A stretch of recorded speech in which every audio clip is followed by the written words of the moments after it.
Hello and welcome to My Baseball History. I'm your host, Dan Wallach. My Baseball History is a long-form interview podcast where each episode I'll talk to someone new who has some sort of association to the game of baseball. No matter who I talk to, we'll talk about how they fell in love with baseball, how their career started, and how they got to be where they are today. Today's episode is brought to you by the Baseball Heritage Museum at Cleveland's historic League Park.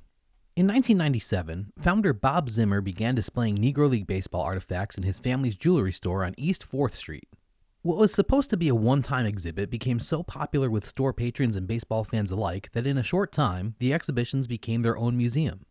In 2014, after several years as a presence in the Gateway District, the museum moved to its current location, the former ticket office at the newly renovated League Park in the historic Huff neighborhood of Cleveland. League Park is the former home of the Cleveland Spiders, the Cleveland Naps, and the Cleveland Indians, where the teams played from 1891 through 1946, and was the site of some of baseball's greatest moments in the first half of the 20th century. From the Addie Jost benefit game in 1911, which was essentially the first All-Star game in baseball history, to the groundbreaking fifth game of the 1920 World Series. From Babe Ruth's 500th career home run, to the final game of Joe DiMaggio's 56-game hitting streak. The first pitch at League Park was thrown by Cy Young, but it was also where female pitching sensation Alta Weiss made her debut. There is just so much history at League Park, and we haven't even mentioned yet how it's one of the few remaining Negro League sites in the country. League Park served as home to the Cleveland Buckeyes for 8 seasons. During that time, the team won 2 Negro American League championships and the 1945 Negro League World Series over Josh Gibson, Cool Papa Bell, Buck Leonard, and the star-studded Homestead Grays. The Baseball Heritage Museum is now physically positioned to tell its stories of challenge and perseverance from the center of a neighborhood whose own history has many parallels, while acting as a community anchor in the neighborhood's revitalization. The Baseball Heritage Museum is committed to expanding its presence and service to the neighborhood and the community in the form of neighborhood-focused programming and events, youth education offerings that use the lessons of baseball to teach the lessons of life, and activities for seniors that bring delight as memories come to life.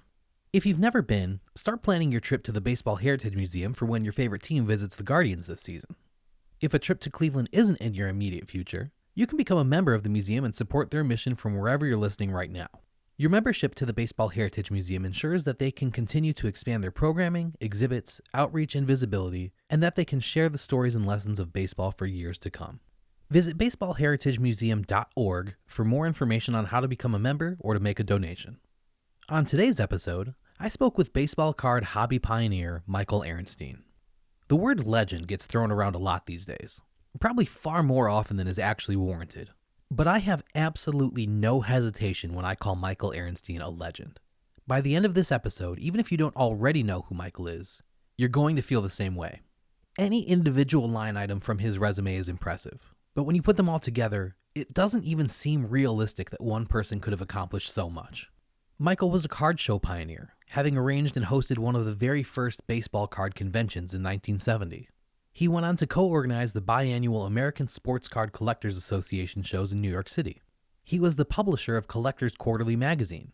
He became one of the hobby's first full-time dealers and provided collectors with alternatives to mainstream sets along with collecting supplies such as plastic sheets before they were widely available anywhere else.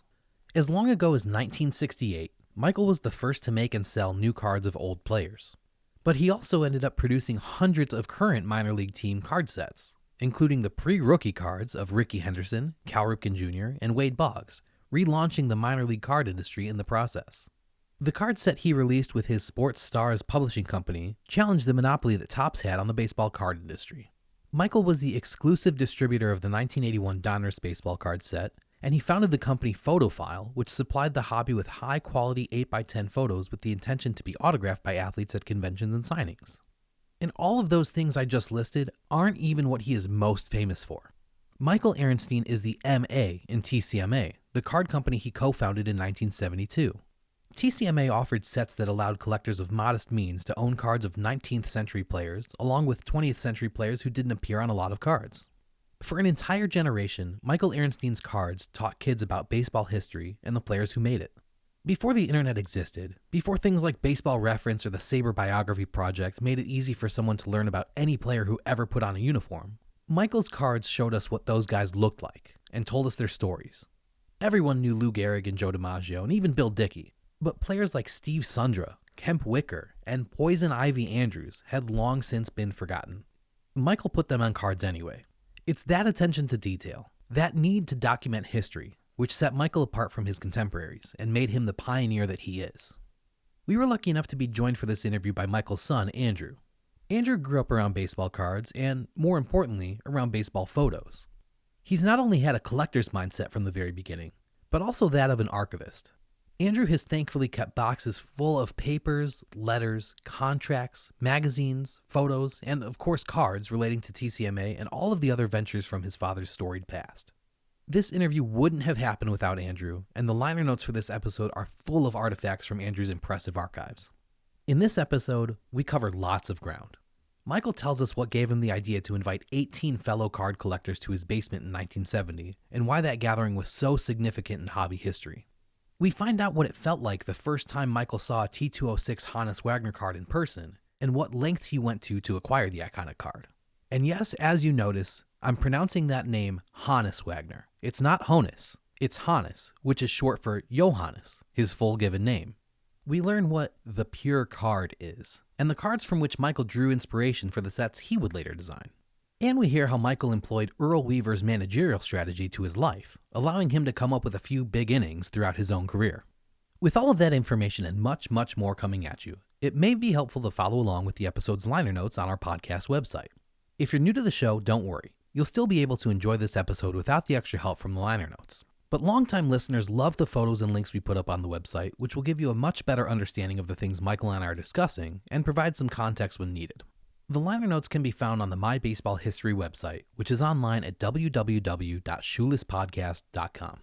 If you want to follow along, head to the website where you'll see the Michael Aronstein episode listed first on the main page under Latest Episodes. Click on that and you'll be ready to follow along. There's an embedded media player right on the page, so you don't have to have multiple windows open while you listen or fumble around with multiple devices.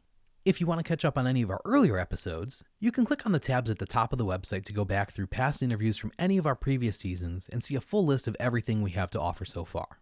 Everything in the liner notes goes in chronological order of how we talked about them in the interview, so you should easily be able to keep your place as you listen.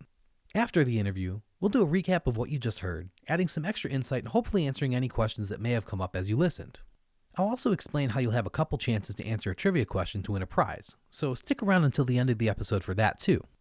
But now, here's my interview with baseball card hobby pioneer Michael Aronstein and his son Andrew.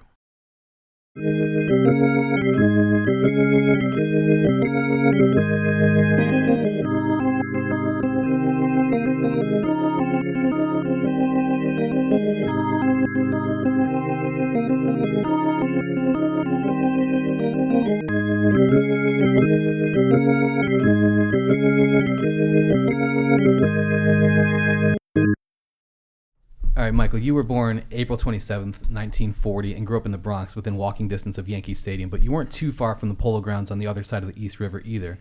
Even though you were physically closer to the Yankees, you were a Giants fan, right? Absolutely. Why was that? Oh, the Yankees won too often. I didn't like that. I liked the Giants. Yeah. Yeah. They were trying to win all the time. Yeah. Well, you could have been a Dodgers fan then too, right? Too far away. Who was your favorite player growing up? I would say Monty Irvin. Okay. Yeah. That's what Andrew thought. But also Don Mueller? I love Don Mueller. Okay. Because he hit the dying quails. That was his singles that would die in the outfield. I loved that. Yeah. I grew up in Chicago as a White Sox fan, and Hawk Harrelson always used to call those duck snorts. Back then, the players didn't live in multi-million-dollar mansions and gated communities. They just lived in houses and neighborhoods like everyone else. Did you know where Monty Irvin and Don Mueller lived? Like, were their ball players close to you? No. They were just heroes to me. Yeah, interesting. You began collecting baseball cards as far back as 1947 when you were 7 years old. You went into a candy store and bought a strip of baseball cards for a penny. What were strip cards? They would just be hanging in the store, and actually they were drawings of the players, and they would change the names of the players. So one day it would be Carl Hubble, and the next day it would be Monty Irvin. They would just switched around, but that got me started. Right, yeah. Do you remember the first card you ever bought? No, but they were strip cards. I do remember that, yeah. The first two sets that you really went after were the 1948 Bowman and the 1951 Bowman. 1951 Bowman were a nickel a pack, so a box was $1.20. And that was kind of expensive for an 11-year-old, so you went to the wholesaler and asked if you could buy a box directly from him. The guy said yes, and he charged you 85 cents. So you got 24 packs of cards for 85 cents. How did you even know what a wholesaler was, let alone who it was and where to find him? Well, my aunt had a newspaper stand on 180th Street and 3rd Avenue. So I understood retail. You know, you bought it for 4 cents and you sold it for 5 cents. Yeah. So that was interesting. But the first real set that I collected was 51. And they came out in series. I think it was 36 cards per series.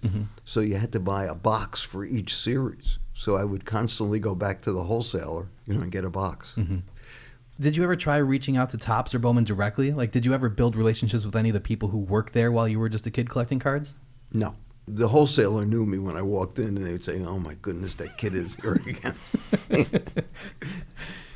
Something that a lot of, especially older card collectors now, are into is building complete sets from a certain year. They didn't buy the complete set the year it came out, so now they're hunting down the cards one by one to fill in the gaps in their collection.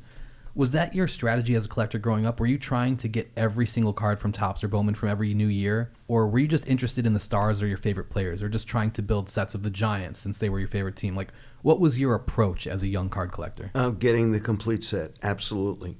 There was a candy store right next to my grade school, and I would stand in front of the store, and when guys came out with a pack, I would say, "Want to trade?" Trying to fill in the numbers. I had every complete set. And was that normal? Was that how most kids were trying to collect, or were they just going for, my favorite player is Ted Williams, I want Ted Williams cards? Most kids didn't collect the cards. They flipped them. They put them on their bicycle spokes. They didn't try to get the complete set. I was like a loony bird, keeping everything perfect and trying to get every single number. And yeah, that's something I wanted to ask you about. Today's younger generation interacts with their cards in such a different way than kids of the 1950s. Today, kids are going to card shows with titanium briefcases and spending thousands of dollars on graded cards that they'll never physically touch because they're encased in plastic. So let's talk about the way that kids interacted with the cards when you were growing up, like you just mentioned. Flipping baseball cards. What does that mean? What were you physically, literally doing? Okay, well, the first guy would go, and he would flip, say, 5 cards, and there would be 3 heads and 2 tails. So then you had to match that by flipping 5 cards. If you matched it, you collected everything. If you missed, he got it. Okay. That was huge outside of PS 92 in the Bronx. How did you decide that your 5 cards were of equal value to his 5 cards? I wouldn't do that. I would be the guy standing on the side saying, "I need that one. I'll give you 3 cards for that." And we've all heard stories about kids putting cards in their bike spokes, like you just mentioned also. How often would kids actually do that? Or was that kind of something that's been mythologized in movies since? No, every bike would have cards in it. What was the point of that? It made a flipping sound when you rode your bike. So it made it sound like a motorcycle engine or something? I totally hated that. I mean, damaging the cards to me was like a sin. Where you're just like, guys, there's a million boxes of cardboard. We could just cut up cardboard. Why are we ruining baseball cards? Totally against that. Oh. And would kids bring their baseball cards to school? Were you guys trading cards with each other or just showing them off to each other? Like, was that something that was reserved for your home, or were they actually happening at school? No, we would trade right outside the candy store. Yeah. Especially me, because I would bring a pack of cards because I knew I needed number 37. I would give you 10 cards if you had that. When other kids were flipping their cards or putting them in bike spokes, like you said, you were keeping them in mint condition. But this was before most people, and certainly most kids, looked at baseball cards as having any real potential value. Certainly no card back then was thought of as being worth hundreds of thousands or millions of dollars. So what was it about you that made you so protective of the condition of the cards that you were collecting? Boy, I wish I knew the answer. I just loved the baseball cards, I would go and buy packs and try to get the whole set, and I'd read the bios of the players, and it was just a thing that I did. Can I interject here? Yeah. Absolutely. Talking about acquiring every card Yeah. for the set and completing the set. Right. And talking about how kids interact with the cards today. When you were collecting, there was no premium placed on specific players. Yeah. You just wanted each card. Absolutely. So it wasn't like, oh, that's Willie Mays, that's Mickey Mantle. No, they were just part of the set. Yeah, back then it used to be nothing to trade a Ted Williams rookie card for a 1939 play ball common because that was a card you were missing. Right, exactly. When did that change? When did people start caring about superstar players or things like that? When we started having conventions and we started getting 20 collectors together, there would always be one guy saying, "I'll give you $50 for that." And we'd, $50? Are you crazy? And that started the ball rolling. Yeah. I've always said I was one of the guys who started the ball rolling down the hill, but of course I couldn't stop the ball. Right. It just kept right going. Yeah. Topps didn't offer their first factory set until 1974, where you could just buy the entire set for that year in one box, as opposed to making people buy pack after pack after pack. At what point did the average collector start wanting every card from a particular year, trying to build complete sets? That's a toughie. I believe that SSPC was the first manufacturer to issue the complete set.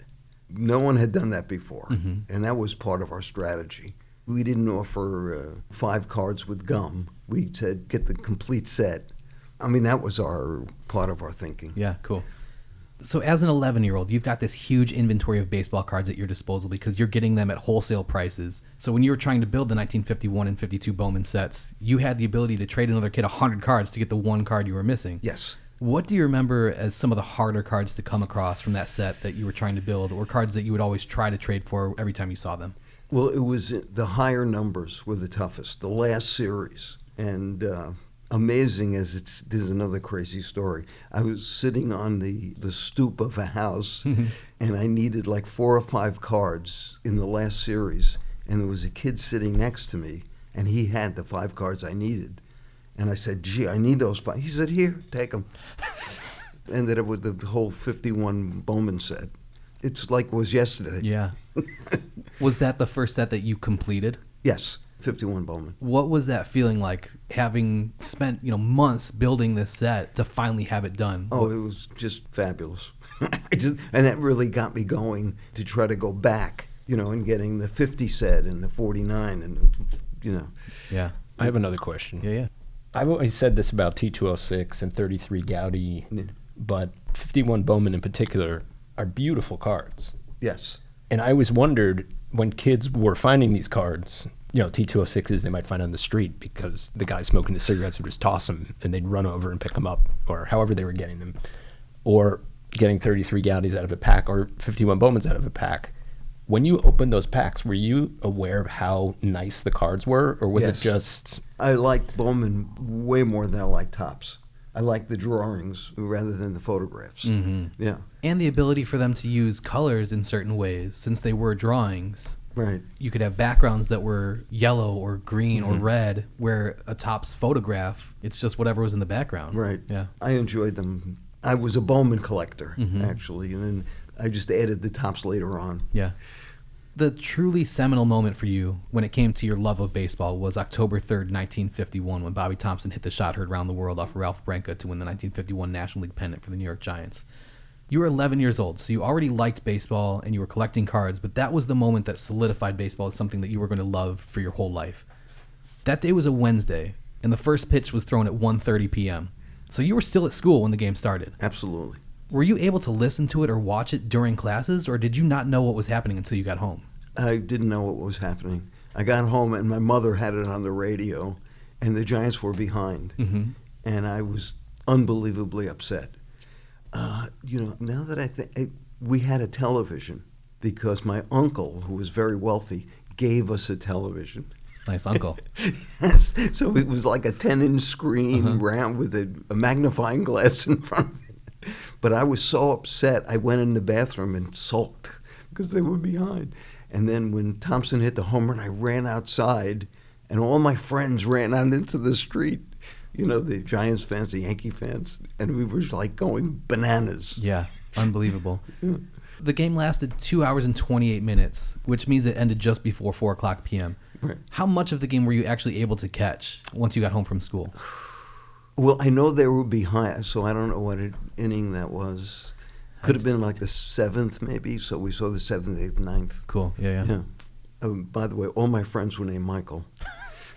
Michael Hoey, he was a Giants fan. Michael Kramer, Michael DeMoore, and Michael Aronstein all lived on the same street. So did you guys just all go by your last names? Because you couldn't say Michael. 4 people would turn around. Right. We went by last names. Interesting, yeah. And my mother would listen to all the Giant games. she just liked Alan Worthington. Maybe she liked his name. He was a relief pitcher. When he would come in to relieve, she would be all like excited. That's funny. In the 1980s and 1990s, when the hobby was really exploding, there were card shops and hobby shops and strip malls all over the country. But when you were growing up, baseball cards were kind of just becoming a thing again after World War II. Right. We know about you buying your first cards at a candy shop, but where else could you buy cards back then? Where would you have to go to build your collection? Candy stores. Oh, there were candy stores on every street. So when there were Topps and Bowman, some stores had both sets. Some stores, didn't have anything.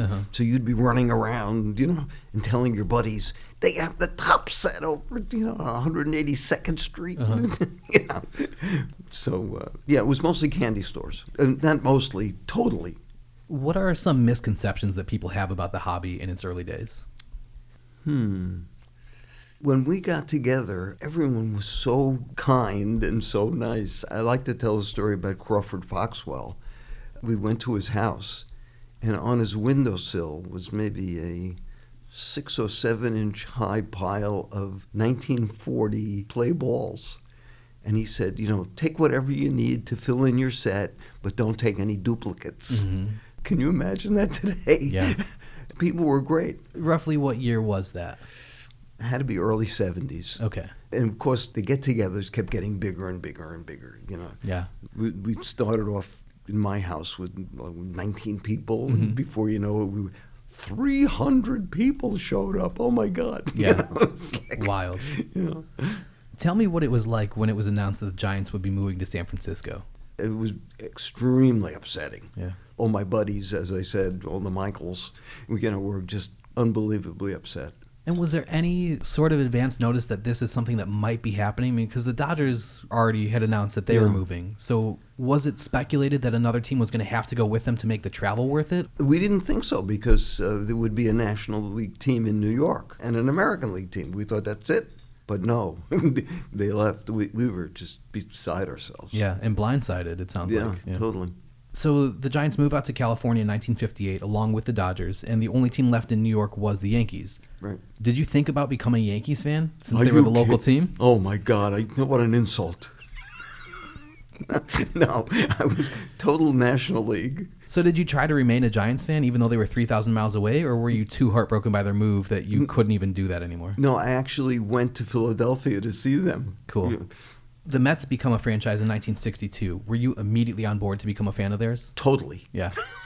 Totally. I loved the Mets from day one. But on top of that, Yeah. did you care when the Giants came into town to play the Mets? No, I was totally a Mets fan. Interesting. Yeah. At the last National, I just bought a Type 1 photo of the first game that the Giants played back in the Polo Grounds, with the whole Giants team lined up on the foul line before the game. I was completely a Mets fan from 62 right till today. Yeah. You graduated from Long Island University in 1962 with a degree in advertising, but while you were a student, you also acted as the equipment manager for LIU's baseball team. What insights did being in the clubhouse and in the dugout and with the team give you about baseball that the average fan and collector wasn't getting? Players were like real guys. They were just regular people, and what they would sacrifice. I mean, we had one guy hit the wall in the outfield, and everyone rushed out. The guy was bleeding all over the place, and they rushed out to help him. And we had a couple of guys who made it to the majors. One pitcher and one catcher made it from the LIU team. Cool. And we actually had a high school player from Yorktown who made it to the majors, a relief pitcher. That's where I went to high school. Okay. Yeah. And the guy went to Yorktown High School in the 60s. Yeah, later, absolutely. Yeah. When you were in college, what did you think that you wanted to do when you graduated college? I don't know, I was working for my uncles, and they were the exclusive distributor of comic books and magazines in the Bronx. And I had worked for them from the time I was maybe 12 or 13, all through college. And, I was making the big bucks, probably $1 an hour. For a 12-year-old, Yes. that is the big bucks. Yes. And one week I worked over 40 hours, and they told me, don't let this happen again. Because time and a half, Right, it was yeah. $1.50. So I thought that So where'd you go on vacation that next week? To the candy store to buy a bunch of baseball cards? But anyway, we had kind of a falling out, and I ended up working for Alexander's department store. A guy came in, and he bought a bomber jacket. And he came in a week later, and he bought a tuxedo. And he said, want to change jobs? I said, what do you got in mind? He said, iron railings and structural steel. I said, I don't know anything about that. He said, we'll teach you. And they tripled my salary in 1 week. I went from $100 a week to $300 a week, and it was like a miracle. That'll work. Woof. And then they were terrific guys. 3 owners owned it. And the building boom in Westchester was going bananas. And they gave me the Westchester territory. And I mean, I was making a lot of money, way past the $300. And one day I said, I quit. And they said, oh, well, see you Monday. I said, no. I quit. They said, what are you going to do? I said, baseball cards. I'm going to make baseball. I said, you can come back whenever you want. I'm sure that actually helped, though, knowing that you had a very well-paying job to fall back on if the baseball cards didn't work out. Exactly. Yeah. The story of how I got started was my uncle, Myron, was a cartoonist and a traveling salesman. And he would draw pictures of old baseball players. And I said to him one day, let's make a card set and see if we can sell it. And it flew. We just did absolutely great. Yeah. Of course, we had that little 1-inch ad in the Sporting News. And from that ad and from other ads in like Boy's Life, we ended up with a mailing list of over 100,000 collectors. So you started selling your own cards that you created when you were 28 years old, and that first significant full-size set was an 82-card set that was split between 2 series in 1968 and 69. You sold them under the moniker Sports Cards for Collectors, or SCFC for short. Right. That set, which has become known as the SCFC Old Timer set, included pen drawings not only of Hall of Fame players, but also of managers, pioneers, executives, commissioners, forgotten players, and even umpire Bill Clem. So your Uncle Myron and also Margie. Aunt Margie, yes. Margie helped with the cartoons of that set? Did they both draw, or what did Margie do? Well, my cousin Joe I thought Aunt Margie actually drew the whole, but he said she was just like doing the details. Gotcha. Uncle Myron was drawing everything, and Aunt Margie was just filling the details. Yeah. Why were you making cards of players who had been retired for decades in some instances? Like, who were you selling those cards to? And how were they getting in touch with you once you placed your ad in the Sporting News and in Boy's Life? Did you have a P.O. box? Did you just put your own home address in there? Like what? No, I had a P.O. box. I think it was in Amawalk the entire time, which was a little town right next to Westchester, right next to Yorktown Heights. And, of course, the postmaster loved me.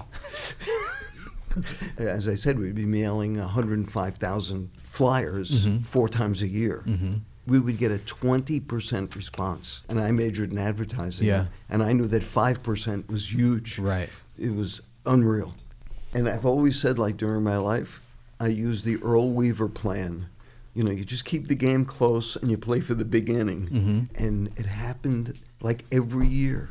There would be a home run. It was amazing. Yeah. But now you like small ball. So how did that happen? Yeah, I like small ball. I like bunting. I like singles. But only in real baseball, not in business. No. What can you tell me about Marshall Oryx, the Collector's Directory, and Irv Lerner's Who's Who in Card Collecting? Wow. I knew Irv Lerner. I think he was from Philadelphia. And he would come to all the shows, you know, and then he started the Who's Who, and everybody was in there. So what were those 2 publications, and what was their purpose? To get collectors to get to know each other. Were those publications literally just lists of people's names and their addresses, or would it be some sort of a short bio, like, I'm bio. Michael, I collect 1951 Bowman, so people knew? Yeah, exactly.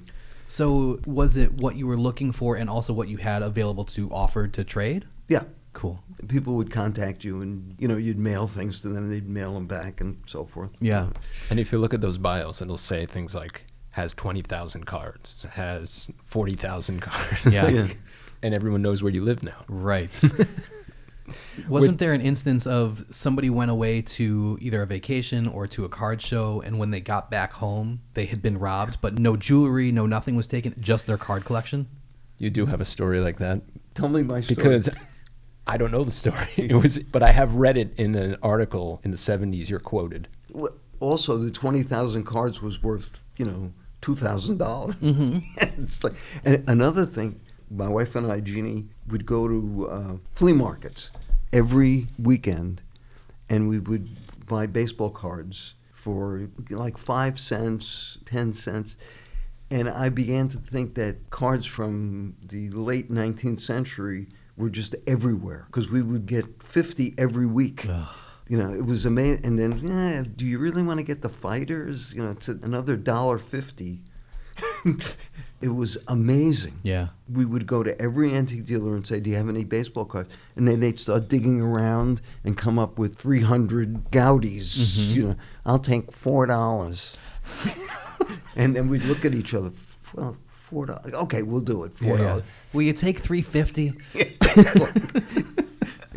Well, Lou Lipset told me he was turning down T206s at 20 cents. Oh, my God. He said he had thousands of them. Unbelievable. Yeah. Were you selling any of the cards in your personal collection, or buying and selling cards specifically to make money, or were you only selling the cards that you were manufacturing at that point? Only because we were manufacturing. Everything else, I would trade with my friends. Mm-hmm. And, I didn't want to make money from my collection, not at all. Yeah. SCFC produced the 1969 Yankees picture cards. What was your first foray into manufacturing cards of current major leaguers with photos of them? Was that it? Yes, because of Bill Hongash, because he was the bat boy for the Yankees, and he would take the pictures. For the Mets? No, Yankees. For the Yankees. Because I thought that, I know they were playing the games at Shea because Yankee Stadium was under construction, but I thought he knew the Mets security guards because he was the former... That's the SSPC set. Aha. Okay.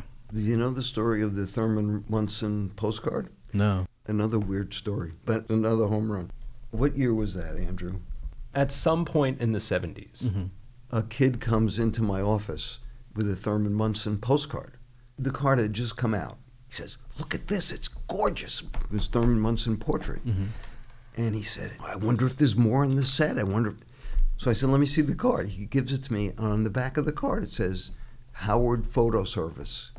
So I look in the Manhattan phone book, if you remember phone books, and there's Howard Photo Service. And I call them up, and I say, I have a Thurman Munson card that you guys issued. Do you have more of them? Oh, we have tons of them. He said, come down.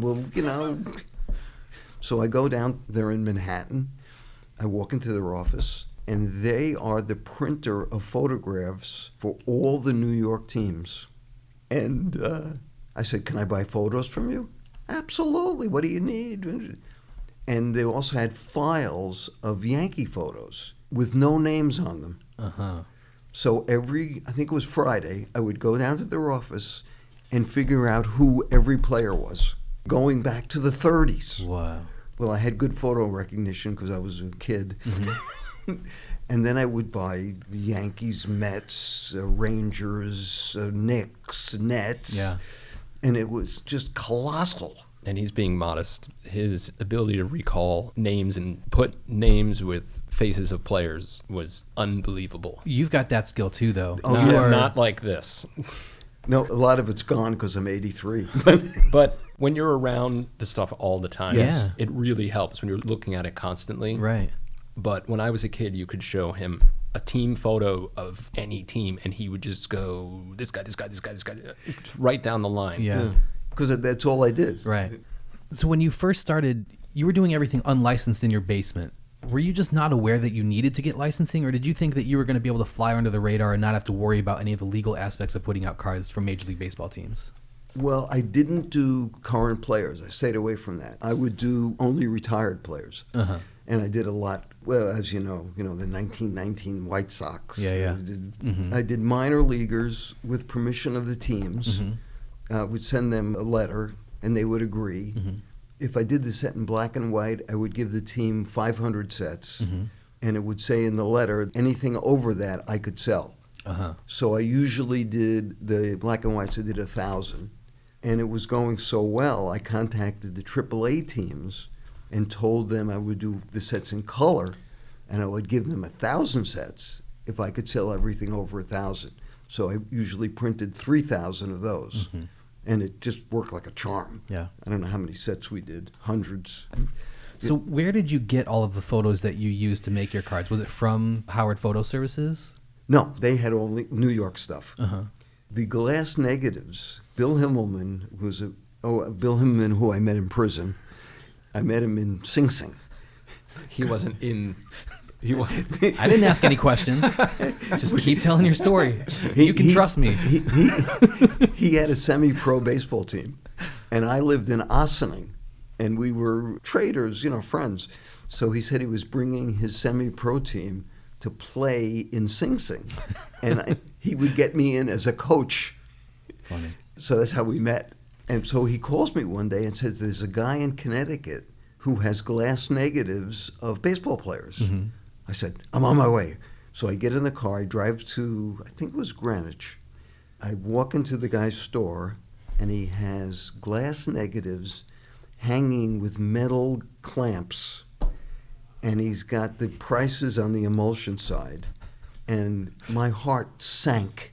Oh my God, he's destroying them. So did you feel like you had to buy them all just to save them? Well, that was my first thought. Yeah. They were like $4 or $5 each. I said, how many do you have? And he said, about 400. I said, what will you take for everything? He said, $500. So I said, okay. So he brings me to his warehouse. Well, what I did was I drove back to White Plains, went to the bank, got $500 bills, drove back. He brings me to his warehouse, and everything is pristine in the original boxes. And he's got Charles Lindbergh, Bernard Baruch, just amazing stuff, plus way over 500 baseball players. Mm-hmm. And I'm like, oh my God. So that was your first great deal. Oh my God, that was a home run. Yeah.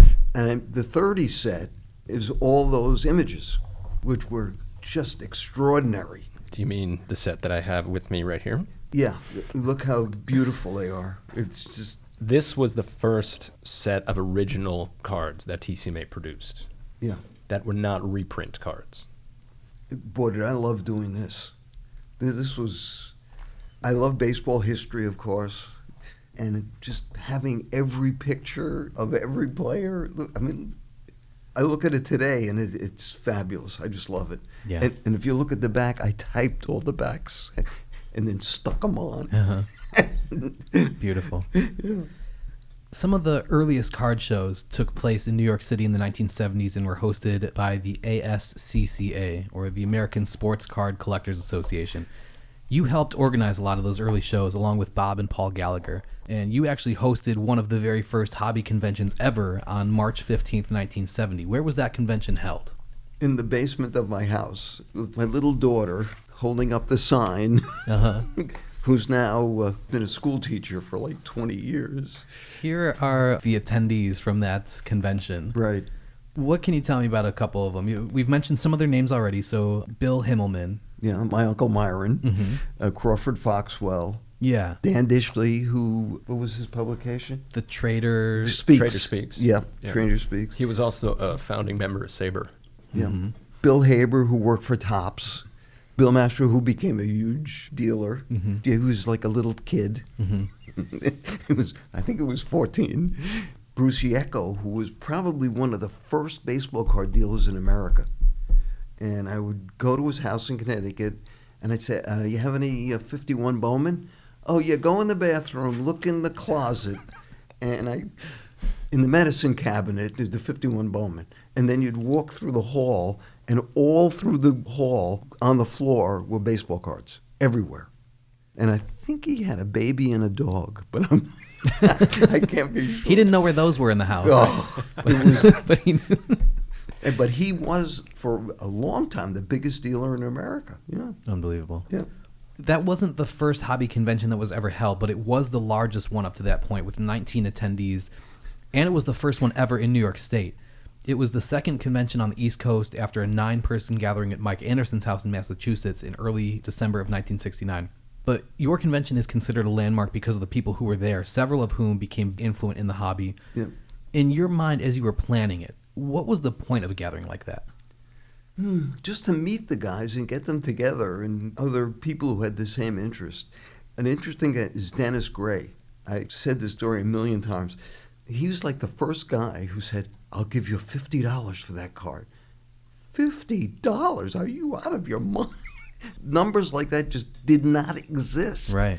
20 cents was, that's a lot. Well, the other thing that I find interesting about these 19 people is that, like you said, some of them were children. Yeah. How did this group of people congregate? How did you know who to reach out to? Who was worthy of being at that gathering?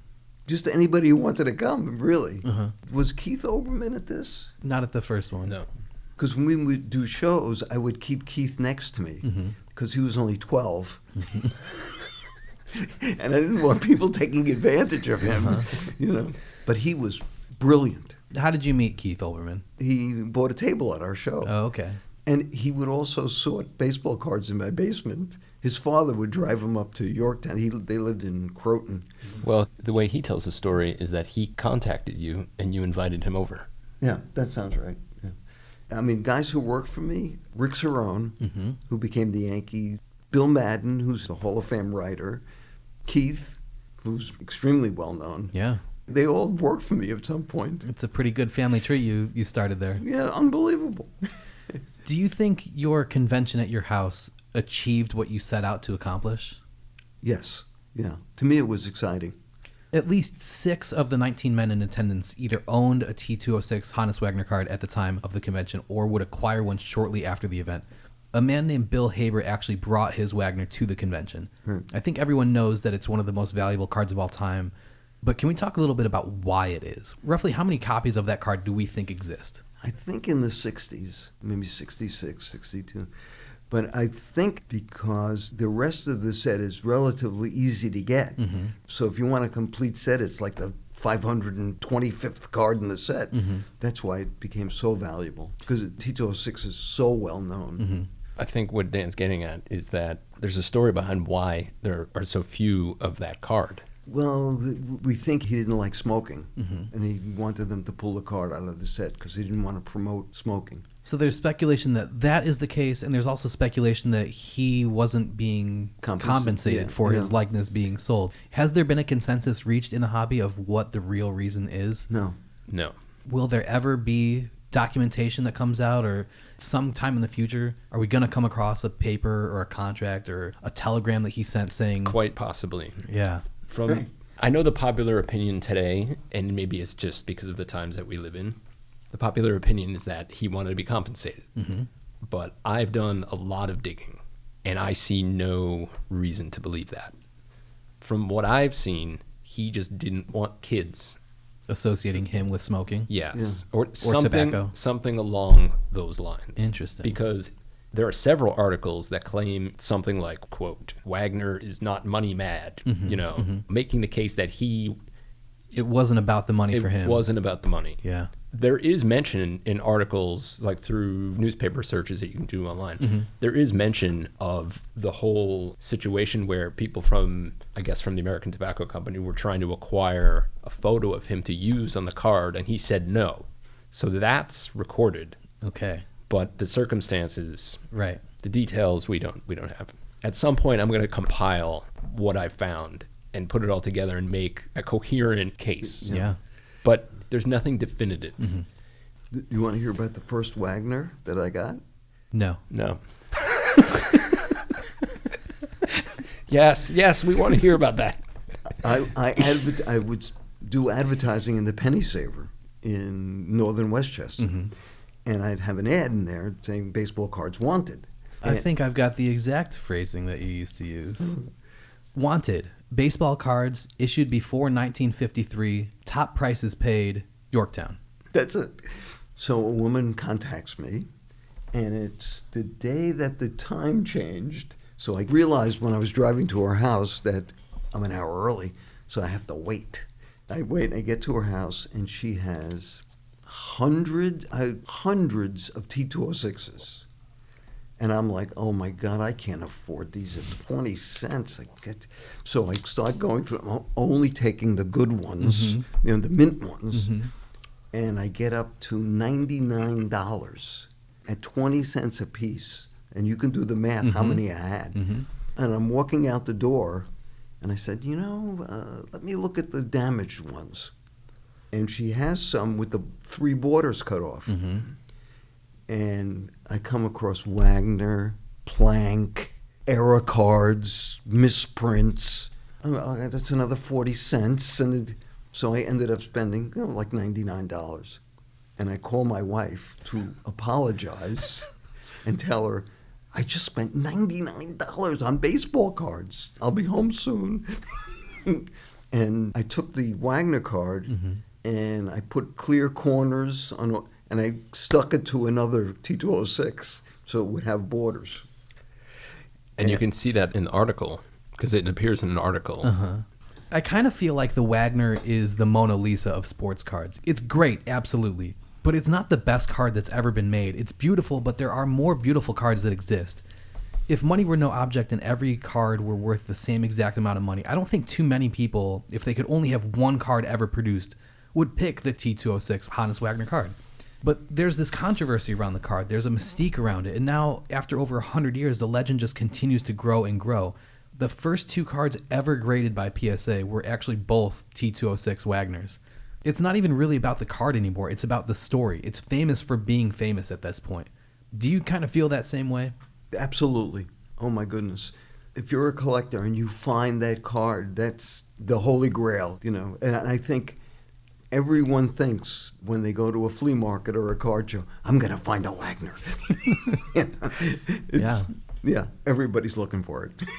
With Dan Dishley and Bob Jasperson attending the convention at your house, it received coverage in their hobby publications The Trader Speaks and Sport Fan, respectively. The following year, there was a similar gathering at Crawford Foxwell's house, who we talked about earlier. Right. It was known as the Mid-Atlantic Sports Collectors Convention. In 1972, you attended the 1972 Midwest Sports Collectors Convention in Detroit, and you had become a full-time card dealer by that point. In June of 72, that's when TCMA officially began. You are the MA in TCMA, but let's talk a little bit about the TC. Tom Collier was one of the 19 collectors at your house for your convention, so you obviously knew enough about him as a collector to invite him, but who was he and how did you two meet? He lived in Maryland, I believe. What he would do is he would buy cards, collections in the South, and flip them. That was his business. When you say the South, what do you mean the South? The South of New York? So, like, is Maryland the South? Or are you talking about, like, Florida, Georgia? Yeah, like North Carolina. Okay, so like the actual South. Yeah. Okay. And he would find stuff constantly. I mean, really, well, now it were zillions, but back then it was good stuff. Yeah.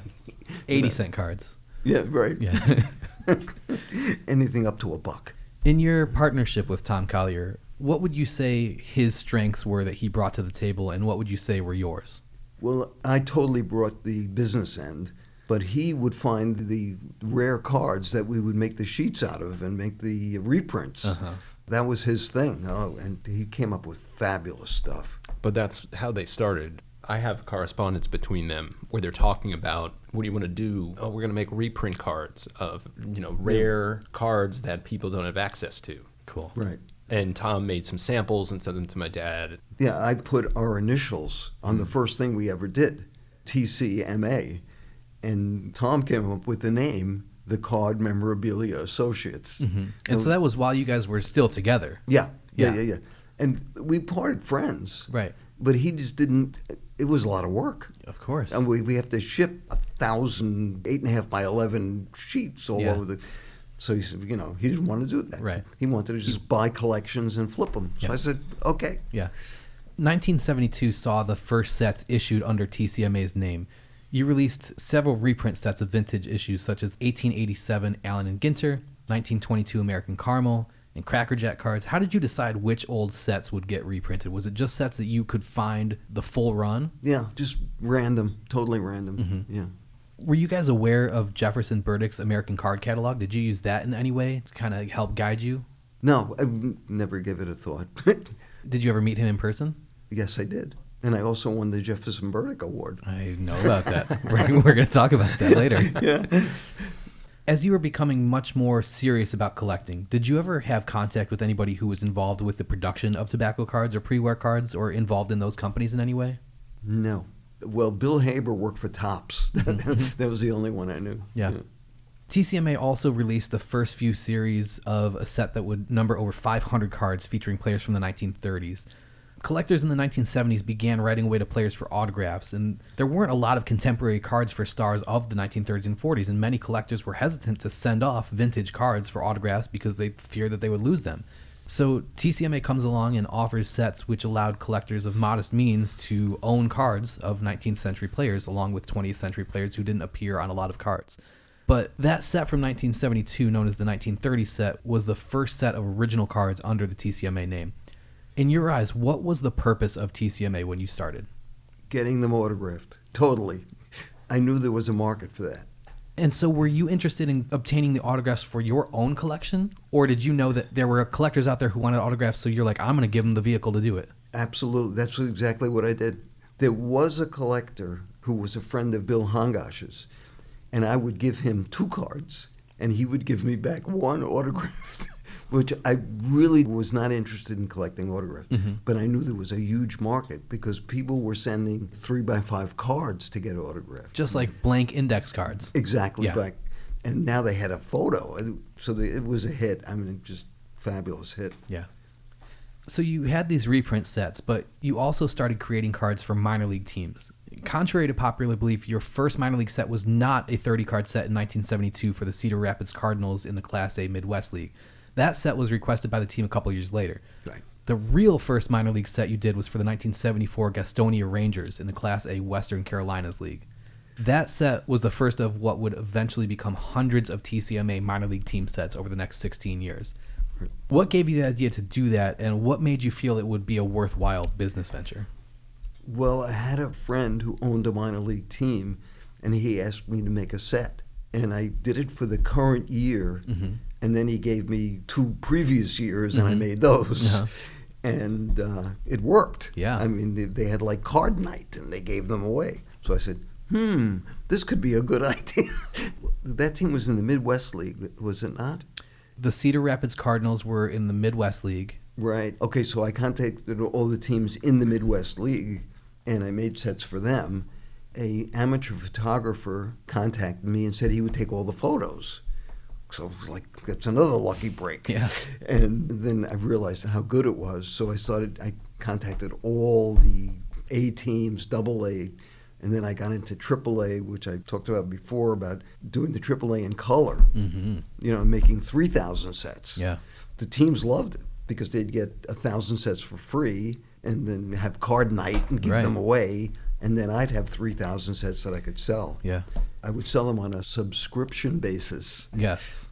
So you could send $3 and I'll send you a set and then send me another $3, So it just brilliant. Worked out like a charm. Yeah. It was really good. The International League photographer's name you're looking for is Jeff Morey. Jeff Morey was lived in Syracuse. Yes. He would do all the teams that came to Syracuse. Cool. So that was easy. And then I had the other friend who did all the teams in the Midwest League. And then the teams would send me, if it wasn't Midwest League or American Association, they would send me the photos. Oh, easy enough. Yeah, that was part of the deal. Did you have to sign contracts with the players or teams, or did you have to pay them anything, or were they all just happy to have cards made because most of them had never been on a baseball card before and the teams looked at it as marketing and something that they could give away or sell? I would send each team a contract. And what were the general terms of those contracts? I would give them 500 sets, and in return, anything I made past 500 I could sell. Cool. So the black and white sets we made 1,000, and the color sets we made 3,000. Yeah.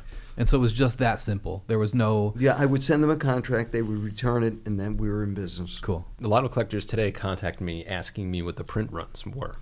And I've given that information previously, so it's out there if you search around. But yeah, the 1,000 and 3,000 numbers are, and I did that good to have. Because color printing, I rented space from a printer, and the cheapest... It's like 3,000 was the cheapest way to do it. Yeah, you get a quantity price break at a certain point. Exactly. Yeah. After you bought out Tom Collier and the TC and TCMA was gone, it was actually the suggestion from Tom that TCMA should stand for the Card Memorabilia Associates. Right. Is that how you were marketing TCMA all along? Or, Yes. or did you guys have to make an announcement that, like, it's no longer Tom Collier, Mike Aronstein? No. It was TCMA all along. Yeah. TCMA LTD. Yeah. We incorporated. Yeah. So much goes into creating cards. So who was doing everything from negotiations to get licenses, to picking which players would be included in sets, to creating the graphic design on the front of the cards, to picking which photos were used, to researching and writing the backs of the cards, to proofreading and copy editing? Who was doing all this stuff? Me. Yeah. Yeah. Yeah, we were busy. No, well, we did eventually have an art director. Uh-huh. I mean, it was real. We were doing a lot of business. I mean, we had at least 20 employees. Mm-hmm. We had a 15,000 square foot warehouse, and well, I don't know. We were doing about $3 million a year. But I was doing everything. All the creative end was totally me. Who was compiling the statistics, and what was the source that was used to ensure their accuracy? Baseball Encyclopedia is where I got everything from. Mm-hmm. But the answer is that you were compiling the statistics. Totally. Well, the minor league cards, I think, Oh, yeah, okay. were provided By the teams. By the team. by the teams and had, because I have a lot of them. Cool. The original photos. Yeah, and if they had a sponsor, they would send the logo. So Right. we would put it on the back of the card. Yeah. Yeah. But the photos came with a label, with each photo saying who the player was and their stats. And Yeah. that's what appeared on the card. Yeah. But the cool thing that we still have are photos that were not used. So it's the same players in the sets, but they're the photos that weren't used on the cards. Yeah. And TCMA alternate series. that's exactly right. One of my favorite things that I found in our stuff, I was going through color photos from the 70s and not realizing I was looking at photos from the black and white cards. Oh, wow. And I pulled the original photo used for Gary Carter's International League All-Star card. I think it was a 1975 set. Okay. Yeah. And I almost fell over because I'd never seen the image in color. I'd always seen it in black and white. Amazing. No one had seen it in color. Right. Except for whoever shot it. Yeah, the photographer. Yeah. Jeff Morey. But it sat in the drawer in your office for who knows how long. Okay, so you were doing all the design elements, but then you actually had to make the cards. So you needed to place the order to print the cards, then accept the shipment of the finished cards. Were you sent uncut sheets and then you guys had to cut them, or were they cut at the printer?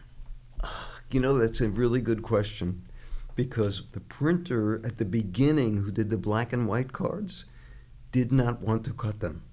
It was too dangerous. So he employed me. I was actually I was an employee of the printer, and he would pay me the minimum wage, and I would cut the cards up. That's funny. Yes. So at the end of the week, I'd get a check for $13.82. It's funny, though, that he would do it that way instead of just taking that amount off of your order total, Yeah, no, but he wanted me in case I had an injury or something. He'd be covered by the insurance of the company. Do you remember which set or which sets? It was Yorktown Printing, I know that. No, but which sets? Early black and white sets. He's trying to get you hammered down for any cards that were miscut. Yes, that's exactly right. Well, I am actually known for making mistakes. Okay, so now you've got cut cards, but now you need to sell them. So you've got to advertise. You've had ads running in hobby magazines and other appropriate destinations, but you need to work out those deals with them, design the ad based on how much space you had available in each particular place. Then you're going to start getting orders from customers. How were people ordering back then? Were they sending cash or check through the mail, or? They would send checks through the mail. And I forgot what bank threw me out because I brought them too many checks. Yeah. I would bring them like a pile of 4-inch high. Well, you said you're mailing out to 105,000 people and you're getting a 20% response rate. Yes. So that's 20,000 checks that you're getting. Yeah. And a lot of them were $2, Right. 'Cause we would advertise, I'll send you samples if you send $2. But what I was really getting was your name. Right. I would bring a pile of 4-inch high checks, and they would say, no, we can't do this. Yeah. So your mailman loved you, but your bank hated you. No, I think Barclays threw me out, and Citibank accepted me. So that's why you're a Mets fan. Here's what, look, Right. 24,000 copies. Unbelievable. Do we know what year this was, Andrew? That's 76. 76. It's the baseball advertiser. And I would send one to my mother just to know that they were getting out there. Yeah. You know, she would say, I got it today, Michael. Oh, well, this was way later. This is 77. This is to my mother. All of the baseball advertiser publications that were sent Look at to your mother, Yeah. I have. Oh, fabulous. Look at And that's one of them that you're looking at. Amazing. Well, this is way later. This is like fancy stuff. Here's an order form. Yeah, we were professional. Okay, by then. cool. Yeah, this is when we were up to 100,000. Okay, so you end up with money from a customer, whether it's cash or a check. Now you've got to make sure that their check actually clears and doesn't bounce. Now you need to pick their order from your inventory. Right. Where were all these thousands of cards that TCMA produced being stored? In the warehouse? In a warehouse right here in Peekskill. Okay, so you've picked the order from your inventory. Now you need to pack the order and ship the order. Right. So would you just show up at the post office with 3,000 packages? Or how was this physically, feasibly happening? Okay, I think it was UPS would leave a truck at our warehouse, and we would just fill the truck up, and then they would come and get it. And so then you had them addressed, but it's not like you hadn't even paid for postage yet. So did they take them back to UPS, charge you, and then leave you a bill with like, okay, that was 3,000 packages, you owe me $8,000 or what? You know, maybe it was the post office that left the truck, and we would print the postage and stick it on every one. Oh, okay, cool. Yeah, so we had machines that we would weigh it and put the Gotcha. sticker on. Yeah. Okay, cool. I didn't realize that far back they could already do that. Yeah. Cool. So all of the stuff that we just talked about, you're doing all that with a staff of 20 people? Yes. Do you ever look back and think, how the heck were we doing this? Often. Well, Yeah. Okay, so I'm in my office, and the phone rings, and someone says, hello, how are you? I said, I'm fine, can I help you? He said, yes, we're selling plastic pages. And I said, well, how much are they? He said, oh, they're 5 cents each. I said, I'll take, 50,000. He said, are you kidding? I said, no, I'm serious. He said, I'll be right over. And he drives over from New Jersey, and he tells me they just arrived in America. They're from South Africa, and they bought a company. They were extremely wealthy, which I didn't have any idea. And they were making plastic pages, and they didn't know who to sell them to. So they were calling everyone in the baseball card magazines, and people would buy 100, 50, and he calls me, and I want 50,000. Yeah. And his name was Dave Tarika. And for years, I was buying hundreds of thousands of plastic pages from him. And last year, I went to my cousin's 90th birthday party in California, and my cousin's best friend gets up to speak, and his name is Tarika. And I said, do you know Dave Tarika? He said, absolutely. He's my nephew. It was like 50 years later. Yeah. It was amazing. So were these plastic sheets the ones with dividers that you could put 9 baseball cards in? 9 pocket plastic sheets. Yeah. It was amazing. I'm really the first one who popularized that. Yeah. And we would give them away. I mean, if you look at the prices, if you get a complete top set, an album, and plastic sheets for $9.95. Yeah. You know, it was amazing. I think I speak for all collectors when I say one of the worst things that you did was allow side-loading plastic pages to enter the hobby. Yes. Did I know? Who knew? How could you let that happen? Did I know? And also, those plastic pages, it must have been, well, obviously it was the material that they were made from. Some of them have held up for 50 years extremely well. That's what they told me. But others have turned into goo. I know that. And yellowed and ruined the cards. Well, sometimes, in my experience, because now I've removed a lot of vintage cards from old gooey sheets, the cards are fine, but your hands get covered in goop that you got to get off. Well, are you sure those were Enor sheets? Yeah, some of them. They have the name on them. Yeah, they have the little guy, whatever that was, logo. They were they had a private plane. Oh. When we would drive up to their factory, there were like 6 Cadillacs parked outside. Wow. Yeah, it's like, They must have seen that movie, The Graduate, and took the advice. Plastics. Well, they nailed it. Yeah. I don't think they make plastic pages, and they do other things. Mm-hmm. So while you're doing all of that and trying to build your own company, you're also helping to organize conventions in the New York City area for the American Sports Card Collectors Association. Yeah, I made up that name. The first ASCCA convention was held May 25th through the 27th of 1973 at a Union Center on 8th Street in Manhattan. Right. And was such a success that you guys organized a second one, which was held just 4 months later. That second convention, held September 14th through 16th of 73, was the feature article in the very first issue of Sports Collectors Digest. Over 1,000 people showed up for that convention. Did you know that you guys were onto something big here, or did it just feel like something that you were doing to drum up some business and you had the advantage of living in New York where there were just a bunch of people? I would say both, absolutely. Yeah, we would make a lot of money, even though like the fee to get in was like maybe $2. Mm-hmm. We sold all the tables, Mm-hmm. and everyone was happy because we did so much business. Oh, yeah. Were you making money at the beginning? No, when it was in our house, no. No. The first couple of shows. Absolutely. Everything was profitable. There wouldn't have been a second show if the first one didn't make money. Well, do you know the show that was canceled? This is a great story. We had a show all set up in the high school that Lou Alcindor went to, and they canceled it at the last minute because they made the playoffs. Mm. So the Gallagher brothers got us a church basement that we could have the show in, and it was like on Madison Avenue in Manhattan. And I was having a fit because who will know about this? How will they get there? No one's going to be there, and what the heck? And we opened the door on Friday night, and it was like 300 people outside, and that was, what the heck? Yeah. The show was a huge success. Cool. And my wife Jeannie was in her 14th month of pregnancy with Andrew. And I got home and I said, oh my God, we made a fortune. Good, because we have a new kid. It's going to cost us money. It was the Thanksgiving show, and Andrew was born December 5th. So it was... Thank you for getting that right. I had it written down. If he didn't, I could have filled him in.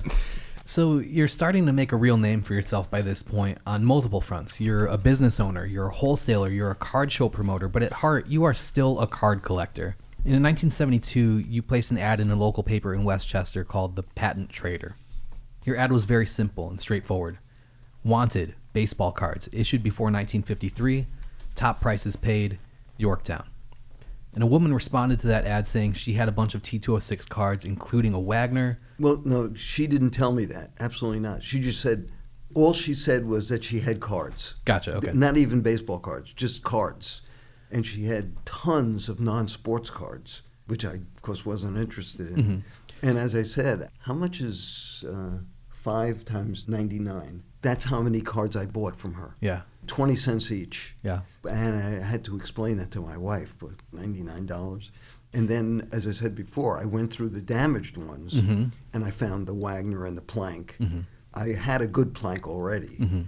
And then I found error cards in there, misprints, which I bought for an additional $1. So I know that the Wagner wasn't in great condition, but what was it like for you to finally own that card? Oh, it was unbelievably exciting.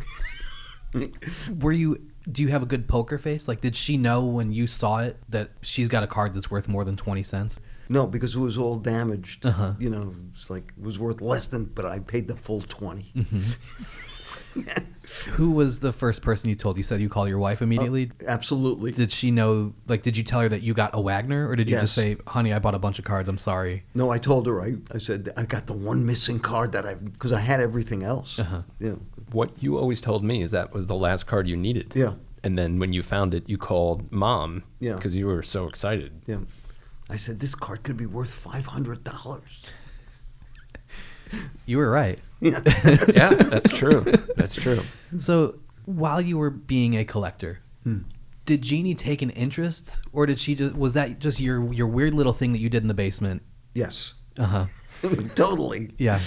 I had a cabinet in the bedroom, with all my albums, which I still do to this day. I was going to say that's still the case. I slide them into the slots, which I love doing. Did you show the Wagner to anyone, or were you kind of keeping it on the down low that you had it because you didn't want people trying to rob you or anything like that? I told everybody I had it. Everybody knew. The next year in 1973, you discovered another T206 Wagner that was owned by a guy on Long Island, but he wouldn't sell it directly to you. Ah, yes. Why do you think that was? Did he know that you already had one? No, he just wanted the highest price he could get. So the way to do that was to auction it at a show, and that's what happened. Yeah. So instead of selling it directly to you, he decided he was going to auction it off during the 1973 Midwest Sports Collectors Convention in Detroit from July 20th to 22nd. It was the first time that a Wagner had ever been auctioned off. Your friend, Fred Mackay, who was at the convention that you held at your house in 1970, was the winner of that auction. But you were involved in Fred actually physically receiving that card. Tell us that story. I think the guy, did he give me the card? And then I brought it. Yes, remember we have the handwritten receipt that he gave you. You paid him. And then Fred paid me. But you took a commission. Well, I'm a businessman. So the card sold for whatever it was, $1,200, and you gave him whatever, $900. Oh. And you kept the rest. Good deal. Good deal. Yeah. Yeah, so Fred sold his Wagner along with the rest of his collection to Barry Halper a few years later. That same Wagner that Fred once owned sold for $6.6 million through Robert Edward Auctions in 2021, which set a record at the time for the most expensive sports card ever sold. Right. On July 24th, 1974, you were given a handwritten letter that read, "Gentlemen, I have the baseball card collection of my late father, who would have been now in his 80s. It seems to me to be quite extensive and includes 2 Sweet Cap Hannes Wagner cards, 1 Piedmont Hannes Wagner, 2 Plank cards, and 3 of Lajoie. This collection would be for sale, either separately or as a whole, depending, of course, on the money involved. I am at a loss as to how to go about this. Perhaps you can help me." So first, who was this letter originally intended for, and how did it come to be that you were the one to act on it? I got a call from 2 dealers in New Jersey, and they said someone in, I believe, Vermont said she had a Wagner. Yeah. They said if I go and buy her Wagner, they'll give me the money that I just spent and take my Wagner. Cool. So the 2 dealers in Jersey, Rick Beruden and Bud Kurzweil, they had a little store called the Sports Hobbyist Corner in Chestnut Ridge Shopping Center in Montville. That's how they knew about the card in Vermont. She wanted $1,500 for it, which I went up. I gave her the $1,500. I got a really good one, and I gave them the one without the borders for $1,500. So I was still into it for 20 cents. Yeah, so amazing. There was money exchanged? Oh, absolutely. I paid her $1,500, and they gave me back the $1,500. But they gave you the lead. But I drove up to Vermont to get it. Oh, I don't know. You made the deal. They didn't want to drive to Vermont. Yeah. Yeah, but I didn't know about that. There were 3 Wagners involved? That's what the letter claims. Oh. I've asked you this many times. I have grilled you about this. The letter says she has 3 Wagners. We know that you went there and returned with 1. So the world wants to know, did she have 2 more? And the Planks and The Lajoies. And whatever else. I cannot remember. I can't imagine you drove to Vermont and turned down the other 2. And left 2 Wagners behind. Right. Maybe it was a Heine Wagner. Who knows what it was? Maybe it was a Wagner from a different set, not the T206. Right. Yes. You know, maybe it could have been any number of things. Right. But what I also would like to know it's like I have a, yeah. Because Mom remembers driving there with you. Oh, I went into the house. She stayed in the car. Yes. I can remember that. Yes. But I want to know, you went into the house. Yes. You spoke to the lady. Yes.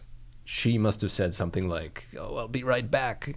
And she goes into the back room. This is how it plays out in my imagination. And she comes out with a little box and opens it up. And inside is the greatest Wagner that anyone's ever seen. Yes. And your reaction was, "Oh my God!" No, no. It was all set up already. We knew she wanted $1,500. okay. And I was going up there and giving her $1,500. Right. But you had never seen this card. No. Everyone can fantasize about that Well, moment. it's like the scene in Pulp Fiction. You know, when he opens up the briefcase, then the light shines up because it's this the Ark of the Covenant. Right. So this woman lived in another state, though, 3 hours away in Vermont. Did you just take her at her word? Yes. I mean, what would you have done if you drove 3 hours and she didn't have those cards, or they were in bad condition, or it wasn't really the T206? Like, what was your plan if it didn't work out?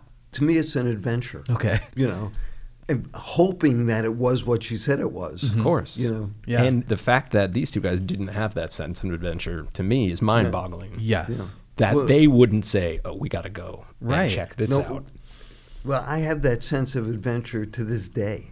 When someone tells me there's a flea market going on in Santa Fe. Well, you're too used to finding Wagners now. or even like when I'm driving and I get lost on some street. This is fun. Look at the street we've never seen before. Yeah. What was going through your mind as you were making that drive up with Jeannie? Just hoping that it was what she said it was. I was totally prepared to turn around and have nothing. Of course. So she was asking for $1,500, but I think you actually offered $1,300. On the handwritten letter, you wrote a note saying I offered $1,300. Yeah, you probably just misremembered. Oh. Yeah, you made a note that said 13. Oh, maybe I gave her 13. Even better. Yeah. How do you think she came up with that number that she was asking for? I mean, that's a pretty high number for somebody who wasn't involved with the hobby. I mean, she must have come up with it somehow. Maybe she looked into the hobby and hobby publications or... Yeah, I think maybe someone in her family had been involved in the hobby, and that's how she had those cards. Very fair point, yeah. But that was kind of the going rate at that time. Yes. But something else to consider, the discovery of a new Wagner, even today, but then especially, it was like big hobby news. Well, the reason I asked earlier how many Wagners you think there are, and you said somewhere between 60 and 66, something like that. You gave an interview in 1978 to Dick Schaap where you said there was 25 in existence. Right. I think when those guys called me, there was maybe 15. Yeah. So adding just one at that point, you're adding 8% to the market. Yeah, totally. Yeah. And the fact that even today there's still less than 75. I mean, it's a small number. But back then, you made a giant discovery. Oh, yeah. One would say maybe a jumbo discovery. That's right. I see what he did there. I think the number might be closer to 100 that are known, but I think it's certainly less than 100. But that info's out there. Yeah, okay. Okay, so you make the deal with this woman, you shake her hand, you leave with the card. Now tell me about the drive back home. Do you have the radio on? Are you driving in silence because you can't believe what you just accomplished, that you now own this version of this card? Are you driving the speed limit? Do you remember any of that drive, or was it all just a blur because you were on cloud nine? Yeah, I was going to say that. I was just so happy. I just improved my... It's not the way it is today where it's totally money. Yeah. I mean, back then you were a collector. Right. And even though it was $1,500 was ridiculous amount of money, it's not $6 million. Right. So I was just happy to have it. Yeah. That Wagner is what the hobby now refers to as the jumbo Wagner. Right. Why is it called that? It looks to me like it was cut out of a sheet, maybe by the printer, and the top border is bigger. And of course, I would never touch it or trim it or do anything like that. Of course, I'm a hobby nut and a baseball history nut.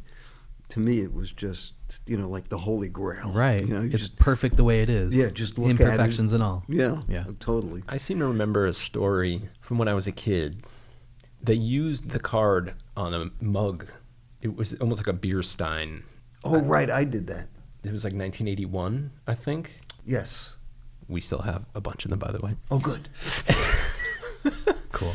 And seem to remember you telling the story that whoever shot the card had stuck it to something and Oh, right. Oh, my God. Was their body ever found? Yes. Oh, you're absolutely right. I just sank. You probably haven't heard. You probably don't remember this until I just brought it up. But I remember it. Was 42 years ago. I just sank 2 feet. But do you remember any of the details? Yeah, I gave it to the printer. Yeah. To make the mugs. Right. And when they shot it, they stuck it on a piece of cardboard so they could take a picture of it with an adhesive dot. And they damaged the back. Well, I think what they did, they left a mark. Yeah. So if you look at the back of that card, you can see the mark. There's a mark on the card. My feelings are hurt right now. They should be. So in that 1978 interview with Dick Schaap, you described that T206 Wagner as being, quote, in the vault. Did you really have a vault or a safe or a safety deposit Yes. box for some of your supremely valuable cards? Yes. I had it at the bank. I had a bank vault, and I kept it in there. What other cards were in that vault along with the Wagner? The Lajoie, and I think the Plank. I just had a few cards in there. Mm-hmm. You know, just 3. 3 good ones to have. Okay, so now you've got 2 T206 Wagners. You've got the Jumbo Wagner, which you just got from this woman in Vermont, and then you've got the one that's missing the 3 borders. You kept the Jumbo Wagner, but what happened to the other one? Well, Buddy Kurzweil, that was the deal, that I would give it to them, and they would pay me whatever I paid her. And so then they auctioned off that card. Yes. Yes.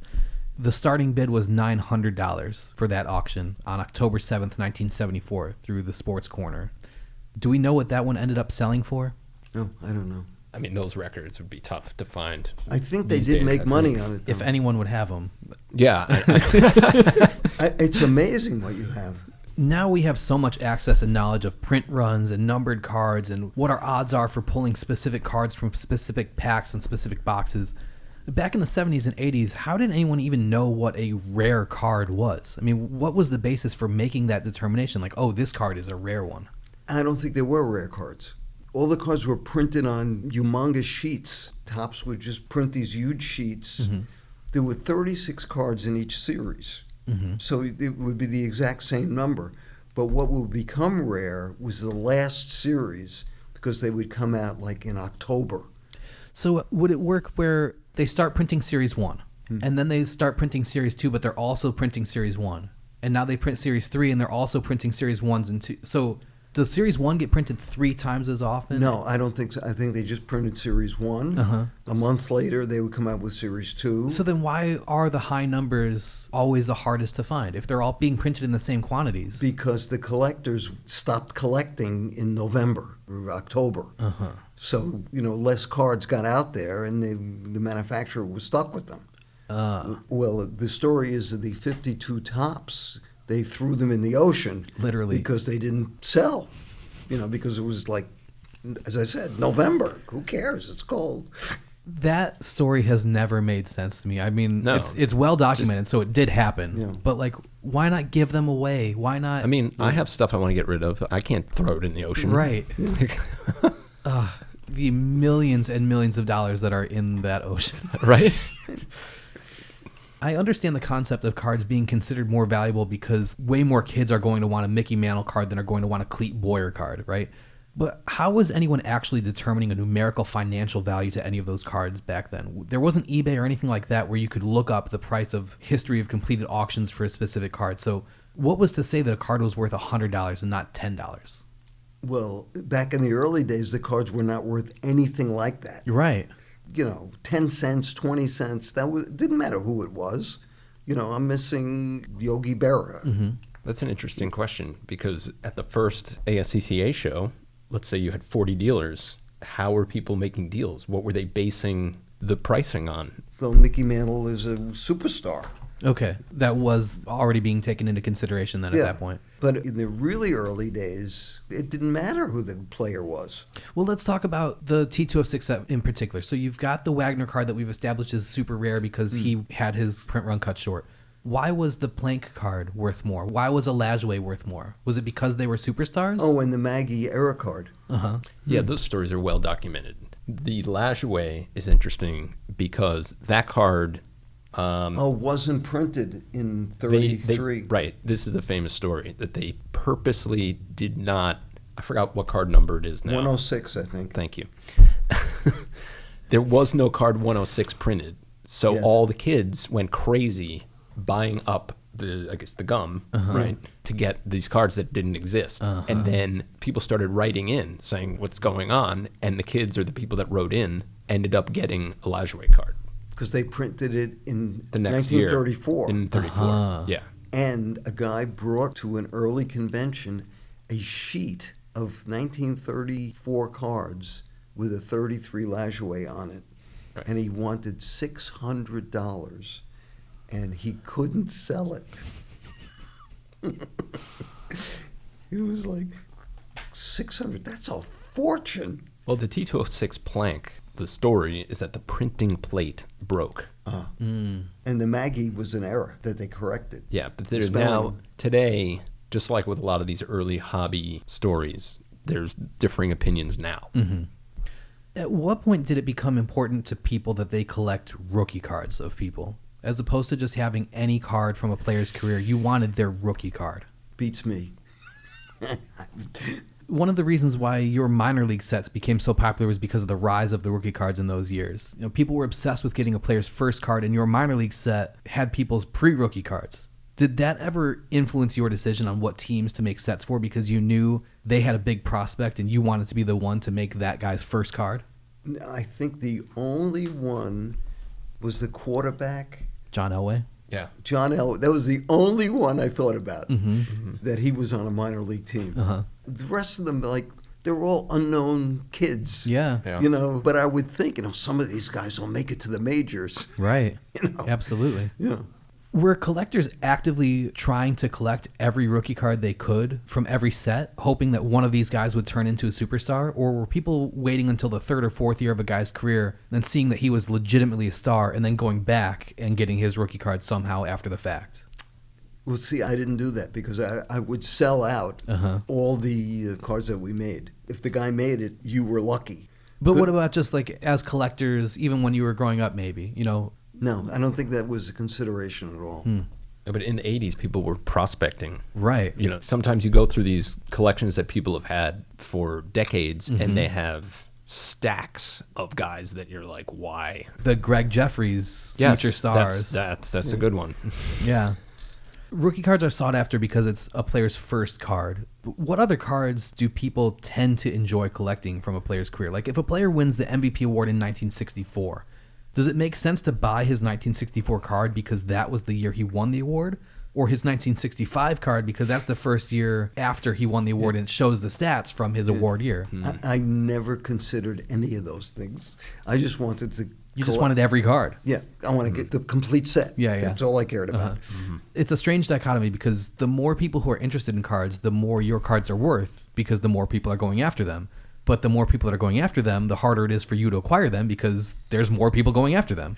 And that makes them more expensive for you to acquire. You know, you're educating people so much that you are creating competition for yourself.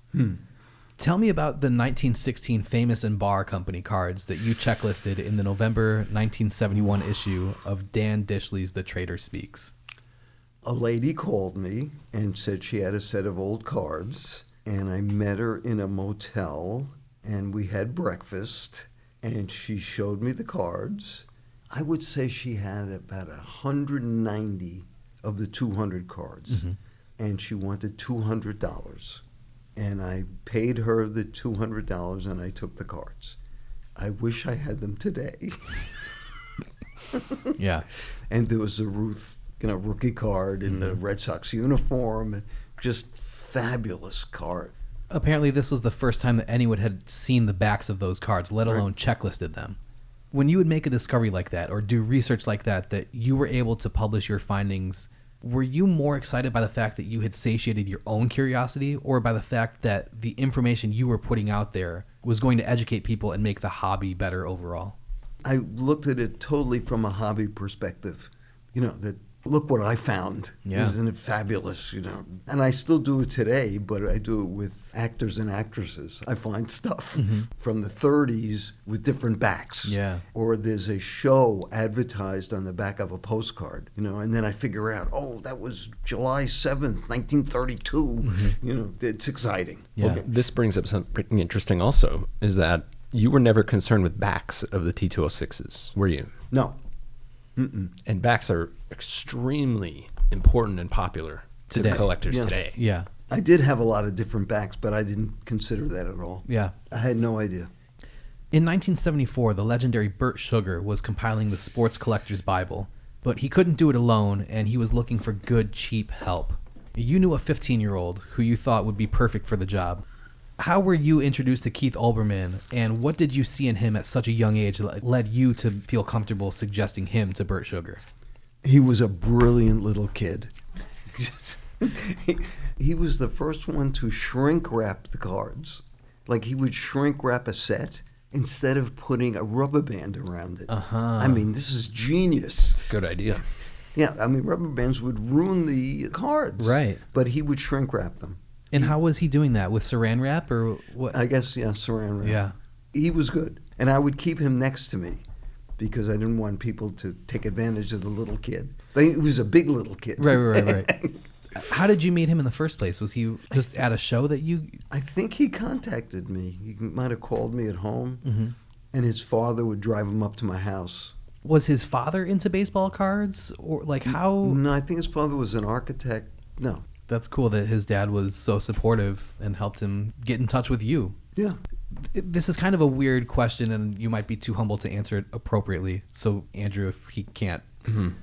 There are people today who are famous for being hobby figures. Were there celebrities back then? Like, were you known? No, I don't think so. It was just a guy who was a collector. That's it. Yeah, but you kind of had a baseball card empire at one point. And you're running conventions, and people are reaching out to you. You know, like... I didn't consider that at all. Uh-huh. Not at all. It was business. Were there people in the hobby that you thought of as giants within the hobby? Yes. Jefferson Burdick. Mm-hmm. And it was another guy who had a Wagner who was well known all over the country. Do you remember what he did? He was a huge collector, one of the best collection in America. Frank Nagy? Frank Nagy. They were the superstars. Uh-huh. Crawford Foxwell. Mm-hmm. But Frank Nagy was it. Mm-hmm. You know, he was the guy. I did it as a business. Mm-hmm. You know, I was trying to make money and feed my family. Yeah. You know? Your growing family. Yes. Yeah. A little earlier, we mentioned the T206 Wagner card that's missing 3 borders, and Keith Olbermann actually owns that one now and has shown it off in public a few times. Topps bought out Bowman after 1955, so from that point all the way until 1976, Topps had a stranglehold on nationally distributed baseball card issues. But in 1975, you started another entity called Sports Stars Publishing Company, or SSPC. You had just started TCMA 3 years earlier, so why did you start SSPC? What was the distinction between those two companies? Okay, SSPC was strictly to do current players. Mm-hmm. Of course, we didn't have a license, Mm-hmm. and we knew what would happen. We knew that we'd be sued. And I had 2 lawyers who were my partners, and they gave me an opinion that Topps did not have the exclusive rights to make little pictures of baseball players. They did have the exclusive rights if there was gum included. Aha! We did not have gum. So was that a conscious choice? Absolutely. Absolutely. And we said, we're just disseminating information about baseball players, and you could buy the whole set. There's no packs. Mm-hmm. There's no gum. And it's perfectly all right because their pictures appear in newspapers every day, and they're in magazines and the supplement to the daily news. So we're not doing anything that's... Mm-hmm. In your heart of hearts, did you actually believe you were going to get away with that? Yes. Yeah. And we actually did for, maybe a year. They kept putting us off, making motions. We would answer the motions. And eventually a judge, whose name was Impoliteri, which I remember because I think his brother or cousin was the mayor of New York, said, I will hear the case. Mm-hmm. And once the judge said he would hear the case, we got an offer from Topps. And it was peanuts. Mm-hmm. So I said, I'd like to speak to the president of Topps. Mm-hmm. And my attorney said, he's not going to talk to you. I said, give it a try. 5 minutes later, the phone rang, and it was Joel Shorin, the president of Topps.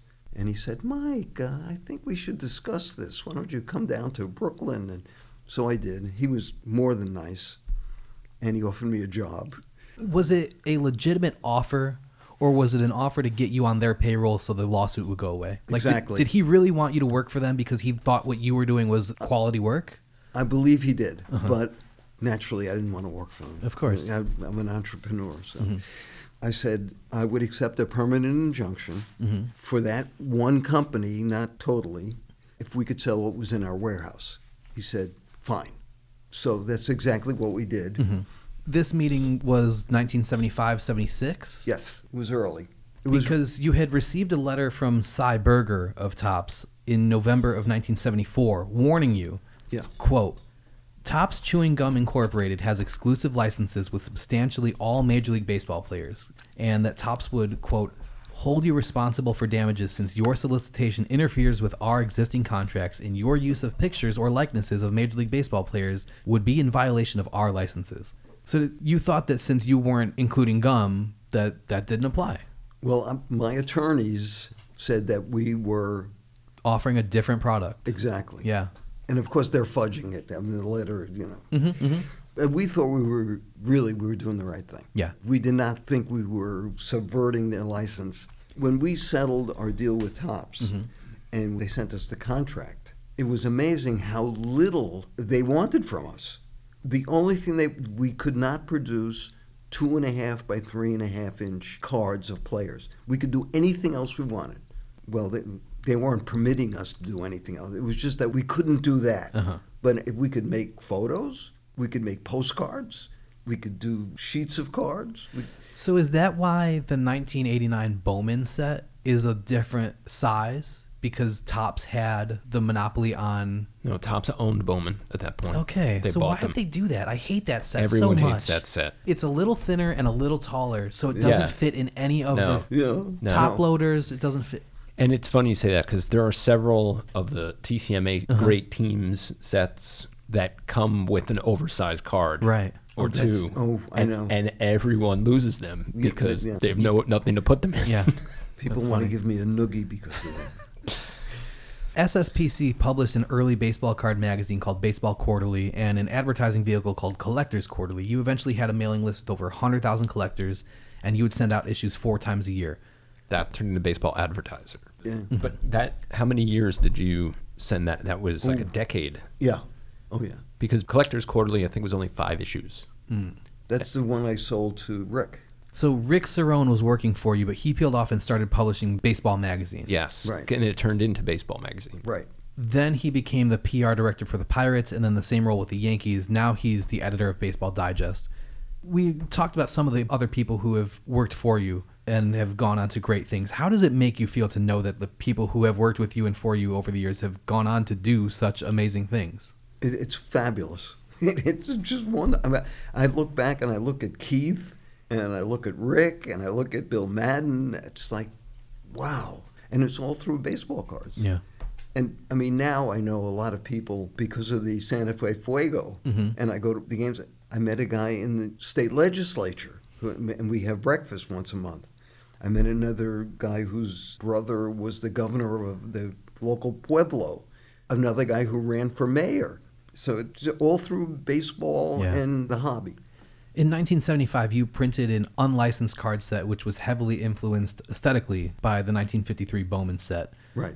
In a 1988 article for Baseball Card Magazine, you said, quote, there was too much gingerbread on Topps cards. What did you mean by that, and why did you use the 53 Bowman set as the model for your own card set? Because it was just a clear picture of the player with no fancy names, no logos, no fancy borders. It was just the player. You know, it was like history right in front of you. That's what I was trying to do. This is the guy, this is exactly what he looked like when he was a player, not all that schmaltz. Yeah. We left all that off. What is the pure card? Exactly what I said. Just the photo itself. Yeah. With a black border. And of course, perfect for autographs, which was in the back of my mind at the time also. Yeah. So you used Collectors Quarterly to introduce and promote the 1976 SSPC card set, which was 630 cards. Keith Olbermann wrote the material for the backs of all those cards, right? Right. So in 1976, now Keith Olbermann is 17 years old. You'd known him for a few years by this point. What was it about Keith back then that he became so involved? You know, going to card shows, taking photos, writing articles, working with you, working with Burt Sugar. I mean, he hadn't even graduated high school yet, and he has become this mainstay, this fixture in the hobby. He's a child. Yes. He was brilliant, you know, and he was out there. Just a great guy. Even though he was young, he just had it going, and he would think of new stuff and new things, which I loved, you know. Who was Bob Laughlin? He was the cartoonist, a really nice guy, and did beautiful work. I loved his work. He created his own card sets, but he also worked with TCMA, right? Yes. Yeah. Cool. Yes, his work is on the cover of Collector's Quarterly. Just a really nice, friendly, just a good guy. A large percentage of the photos in this set are from Shea Stadium. Who was the photographer who took the photos that appeared on the front of those cards? Most of them were Bill Hongosh. Yeah. Keith might have taken some of them because he had a box seat at Yankee Stadium, so he might have done some. Mm-hmm. Bill didn't have any stadium credentials, but he was the former Mets bat boy who was friendly with all the security guards, so they let him sneak in. And he was able to talk his way into having many players pose for him. The Yankees also played at Shea Stadium in 1975 as Yankee Stadium was being renovated, so you guys were able to shoot players from both leagues at that one ballpark. There's some controversy over the date of this set because the cards are copyrighted 1975 on the back, but they actually came out in early 76, and they were always officially referred to as the 1976 set by TCMA. But the back of the Fred Lynn card, for example, mentions that he won the American League Rookie of the Year and MVP for the 1975 season. That's because before those cards were able to reach stores, you were sued by Topps and barred from selling them further. Another interesting thing about that set, though, is that the negatives for the 76 set were stolen and led to bootlegged illegal reprint sets popping up a few years later. You can tell the difference because card 593 in the original pressing is of Catfish Hunter and Nolan Ryan, and the front says Nolan as it should on the regular set that you guys issued, but the bootleg set says Noland, Noland instead, an error that was caught by you and corrected on the original printing plates, but snuck by in the stolen negatives. Right. When did you become aware of the fact that someone was bootlegging TCMA products? What happened was the printer was Mill Printing, and they rented a space. So when they were printing the set, they would print a sheet and hand it to me to look over, and I saw the error. So they were able to take it off the printing plate, so it was corrected on everything we printed. Yeah. And then someone contacted me years later that there was an error card. And I wrote back to them that I did not, it's not me, I ain't doing this. Because Mill Printing went out of business. And all of our negatives were piled up on a skid. And I remember seeing them, and I thought they were destroyed. Your bid to compete with Topps fell short because of those licensing and legal hiccups, but your efforts inspired the groundwork for Fleer to challenge Topps 5 years later. Did anyone from Fleer ever reach out to you to seek your advice or ask if you wanted to come work for them or anything like that? Actually, there was a guy who had the Major League Baseball button license, and he got a deal to be the exclusive distributor of the Fleer cards. And he came to me because he had no knowledge, how do I get rid of the, So I made a deal with him that we would split, and I would help him distribute the Fleer cards. And when the cards came out, Fleer told him to get lost. And he had a signed contract. And they said, well, if you don't like it, sue us. They just threw him out. Fantastic. Yeah. You wonder why some businesses go out of business, Bill Hongosh was the husband of Renata Galasso. Yes. Yeah. Who was Renata Galasso? Well, we were friends for years. Yeah. She created a 45-card set in 1977 featuring stars from the 50s and 60s that was printed by TCMA, right? Yes. And she continued putting out those sets until the 1980s. Andrew, you were born December 5th, 1978. By that point, Michael, you already had an 11-year-old daughter and an 8-year-old daughter. Right. Did they ever show any interest in baseball or baseball cards or any aspects of your business? No. One was a gymnast and one was a dancer. The gymnast did extremely well. She was a New York State champion. And my daughter, who was the dancer, when she went to college, she decided she would take a dancing class. And as soon as she took her first class, they said, would you like to teach? So that was, she was making her gas money to drive home from college. Nice. So in 1978, you got licensing to produce baseball cards that were included in your own magazines. That year, TCMA also produced a full-color set of players from the 60s, and then did the same thing in 1979 for players of the 50s. These sets had 275 to 300 cards and featured legends, but also players who had never appeared on a card before. You followed up with a second series of 1960s cards in 1981. How did you find out that the New York Daily News was purging their material so you could acquire hundreds of original color transparencies to make those sets? Bill Madden was a writer, and actually I was in the warehouse where all the negatives were, and they were throwing them away. And I said, don't throw them away. I will give you, I could have been $10,000. They said, we have no time. They're going. I said, I'll bring a truck tomorrow. And no, they're going. This is it. It's over. I mean, it was nuts. Was that the first time that you had acquired photos from a newspaper like that? Yes. Yeah, absolutely. Did you start reaching out to newspapers all over the country to see if they were willing to downsize their collections into your archive? That's a terrific idea, but I didn't do that. And wait, let's back up, because you did end up with those color transparencies. Right. Other people got a hold of them, and then I got it from them. You know, there were guys that doing flea markets that had like thousands of negatives, and so I would get them. In 1979 or 1980, you purchased a huge photo archive. Where was that archive from, and what was included in that? It was Bert Sugar's magazine, Uh-huh. Boxing Illustrated. No. That. It was the Ring magazine. Oh, Ring. Okay. And I went to his office, and he had file cabinets full of baseball photos. And he said, I got to get rid of this stuff. It's in the way. Come on. He said, what will you give me for it? I said, how's $500? He said, great. And it was like from the early 1900s. Up until around 1925. And so were those glass plate negatives? Photos. Okay. All photos. Mm-hmm. Unbelievable. Yeah. And that collection is selling for over $2 million now. Yeah. Unfortunately, I don't have it anymore.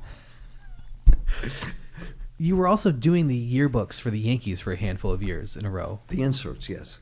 What years did you do those, and how did that come to be? I think it was 77 through 82, maybe. That was through Bill Madden. Okay. Yeah, because he knew everybody. That makes sense. Very famous comic book artist. John Romita Sr. He did the insert for us. And when I paid him, he gave me one of his comic book covers. Yes. Original artwork. Uh-huh. I hung in Andrew's bedroom when he was how old? 5. It hung there for 30 years. And Andrew went to a card show and discovered that these were selling for a lot of money. I hadn't thought about it in, I don't know, because I was so focused on sports memorabilia. Yeah. And he called one of his friends, and one of his friends said, I'll give you $75,000 for it. And Andrew called me and said, should I sell it to him? And I said, you can't, because we don't know what it's worth. And it was auctioned by Heritage. And it ended up selling for? With the buyer's premium, I think it sold for $87,000. Oh, I didn't know that. So in 1981, Fleer and Donruss were two new manufacturers who jumped into what had been Topps' exclusive market. Right. You managed to become the exclusive distributor of Donruss. How did that come about? Okay, I got a call from Bill Madden, who said, Donruss has a license. Call them immediately. The president of the company is Stuart Lyman. So I called Donruss, I got a hold of Stuart Lyman, and I told him we could supply everything that he needed to make a card set. It was in between seasons, so you couldn't take any photography. You had to find somebody who already had it. Mm-hmm. And I said, we can supply you with all the photography, we can do all the bios on the back, we can do everything. He said, I'll be there tomorrow. They flew up from Charlotte, and we made a deal. I gave them all the names of the writers, their phone numbers, their addresses, the photographers. I gave him everything. And he said, well, what do you want? And I said, I'd like to be the exclusive distributor through the hobby. He said, okay, fine. And we shook hands. I was elated, of course. And I went home, and I told my wife that I'm the exclusive distributor. She said, well, where is the contract? I said, we shook hands. I don't have a contract. She said, you got to get a contract. So the next morning, I called Stuart, and I said, I'd like to have a contract that I'm the exclusive distributor. He said, yeah, type it out, fax it to me, and I'll sign it, and I'll fax it back. Exactly what they did. I think I ordered 10,000 sets at $5 a set, $50,000. I think I had $300. So it was a little nerve-wracking. And I advertised, I told everyone in the hobby, sent them all letters, that you had to order by April 30th. Like April 15th, I had nothing. You mean you had received 0 orders, or you had... 0 orders.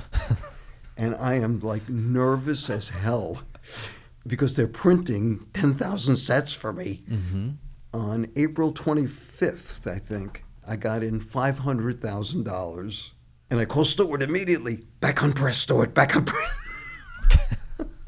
And it was absolutely fabulous. Yeah. And the original printing of the Donruss cards in 81 is filled with errors. Yes, let's talk about some of those. The collation was bad. You had players with the wrong faces on the cards. You had last names spelled wrong. Yep.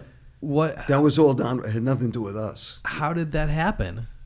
I don't know. They just... You had everything in place for them. Yes. And they screwed it up. Exactly. We had absolutely nothing to do with that. Right, yeah. You know. But you had to do with the collating of the cards, did you not? That was later. They would send us everything in uncut sheets. So if you ordered 100 sets, you would get 100 number ones, 100 number twos, so you didn't have to break them all down the way you did with Topps or, you know. Yeah. The reprints, they're all corrected. You got called down to Charlotte in 1982, and Donruss tells you that you are no longer the exclusive distributor anymore. Right. Did that hurt? Was it kind of a relief? What? Those were nice guys because they stabbed you in the front. They didn't stab you in the back. All I said to them is, don't tell anybody. And they didn't. And I made more money in 82 than I did in 81 because no one knew that I wasn't the exclusive distributor anymore. And it all worked out beautifully. What was their reasoning for using somebody else? The artist, Dick Perez and Frank Steele, they got involved. And they ended up becoming the distributor or whatever. And I think TCMA only lasted 2 more years after that. Yeah. The story that I tell all the time is that in 82, I'm driving my Cadillac, and I'm saying, Mike, you are a genius. Look at you. You're just doing fabulous. And then 84, I'm in my same Cadillac saying, you're an imbecile. Everything that you did just went down the toilet. You know, it did. TCMA went out of business. And we didn't go broke. We just went out of business. Yeah. And I ended up working for my biggest dealer, Collectors Marketing Corp. The Baseball Immortals and Baseball's Greatest sets were extremely formative cards for me, not just as a collector, but as a kid learning about baseball history. You know, as a 7-year-old, I was never going to be able to afford to buy original Babe Ruth or Lou Gehrig or Jimmy Fox cards, but I had real cards of theirs with stats and everything from the Baseball's Greatest Sluggers set. I'd never even heard of Paul Wainer or Sam Rice or Bill Dickey, but I could compare their accomplishments to the players who I did know thanks to Baseball's Greatest Hitters set. The first time I'd ever learned of Satchel Paige or Rube Waddell or Mordecai Brown was because of Baseball's Greatest Pitchers set. What was your intent when you decided to make sets like those? You have totally nailed it, really.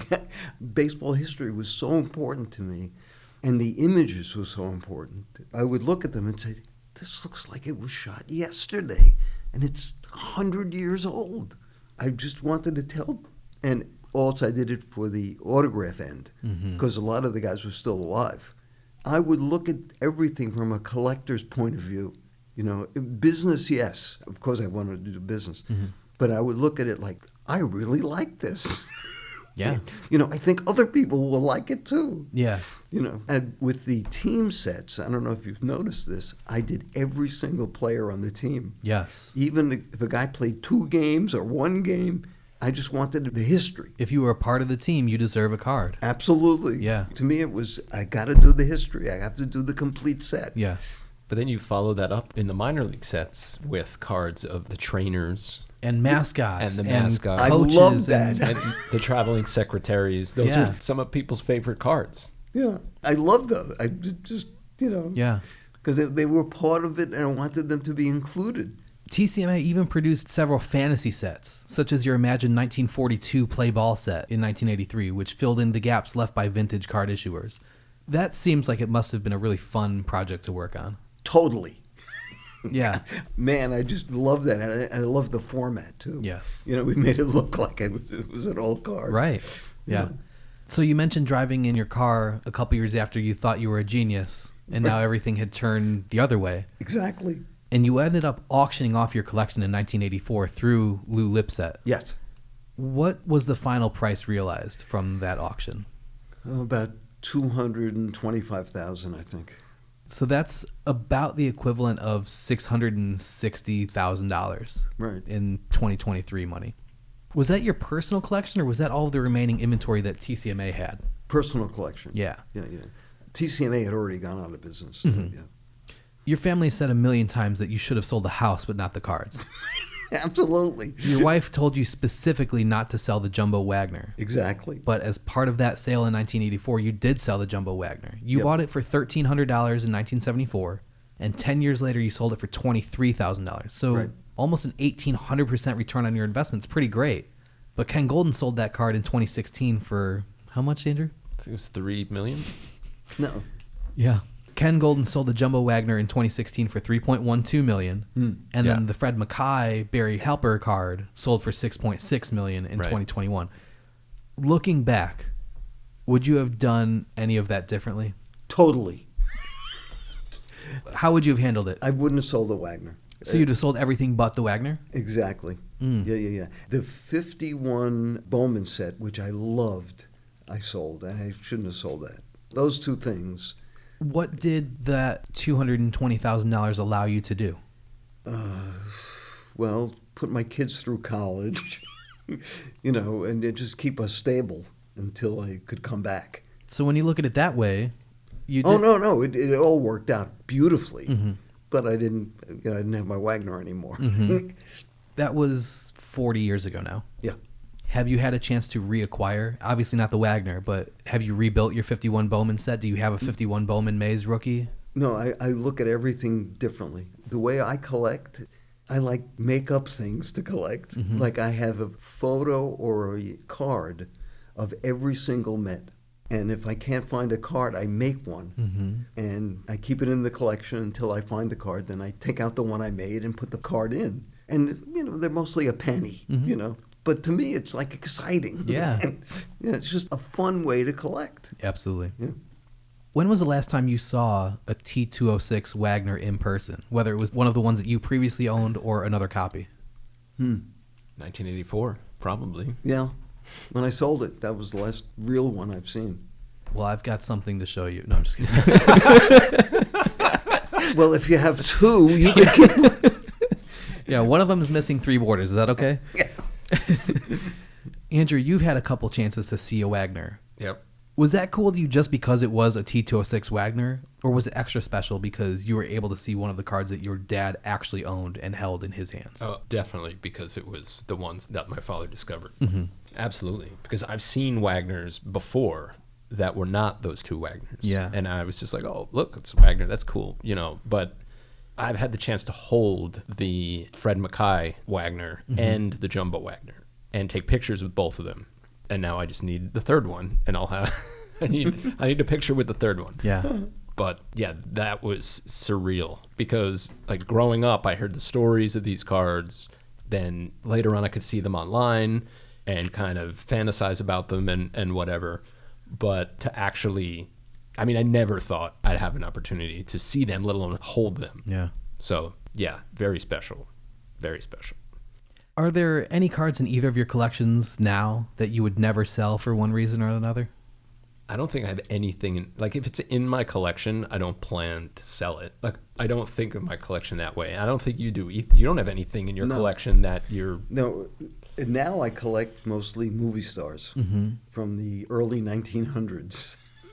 But what would prompt you to sell something? I often think about it, but then I come back to, I'm not going to sell anything. Right. Yeah, I don't know. If I had to, if I was in a situation where, I need this shelf space and I have no other choice and I got it, it would be tough, I think. I don't, because I try to only acquire things that I really want. Yeah. Some people just like volume. I can't do that. Yeah. So also in 1984, you were one of the hosts of the 5th Annual National Sports Collectors Convention, which was held August 9th through 12th at the Aspen Hotel in Parsippany, New Jersey. What were the logistics of planning things like that pre-internet? I think all we did was let people know, and we sold every booth. Was it the same kind of thing with Sports Collectors Digest? You'd throw an ad up, Yeah. you were advertising it, or Yes. was it literally just word of mouth of people who you ran into in person? Well, no, a lot of advertising, and everybody knew about it, and it was a huge success. Was there a moment that you realized that the sports card hobby was going to turn into something much bigger than just kids flipping cards in their school playground? I never thought that Topps would do what they do, like make rare cards in the set. Mm-hmm. I enjoyed the hobby where you could get every card and complete your set for a penny. Right, right. But I never thought it would turn into what it's turned into, with autographs and the manufactured scarcity. Yeah, really bothers me. Yeah, me too. Yeah, I never thought that would happen. When we talk about the early shows and we talk about, especially the ASCCA shows, I think there's also that stigma of here are adults collecting baseball cards. And I'm just thinking about what you were saying in terms of the hobby turning into what it is now.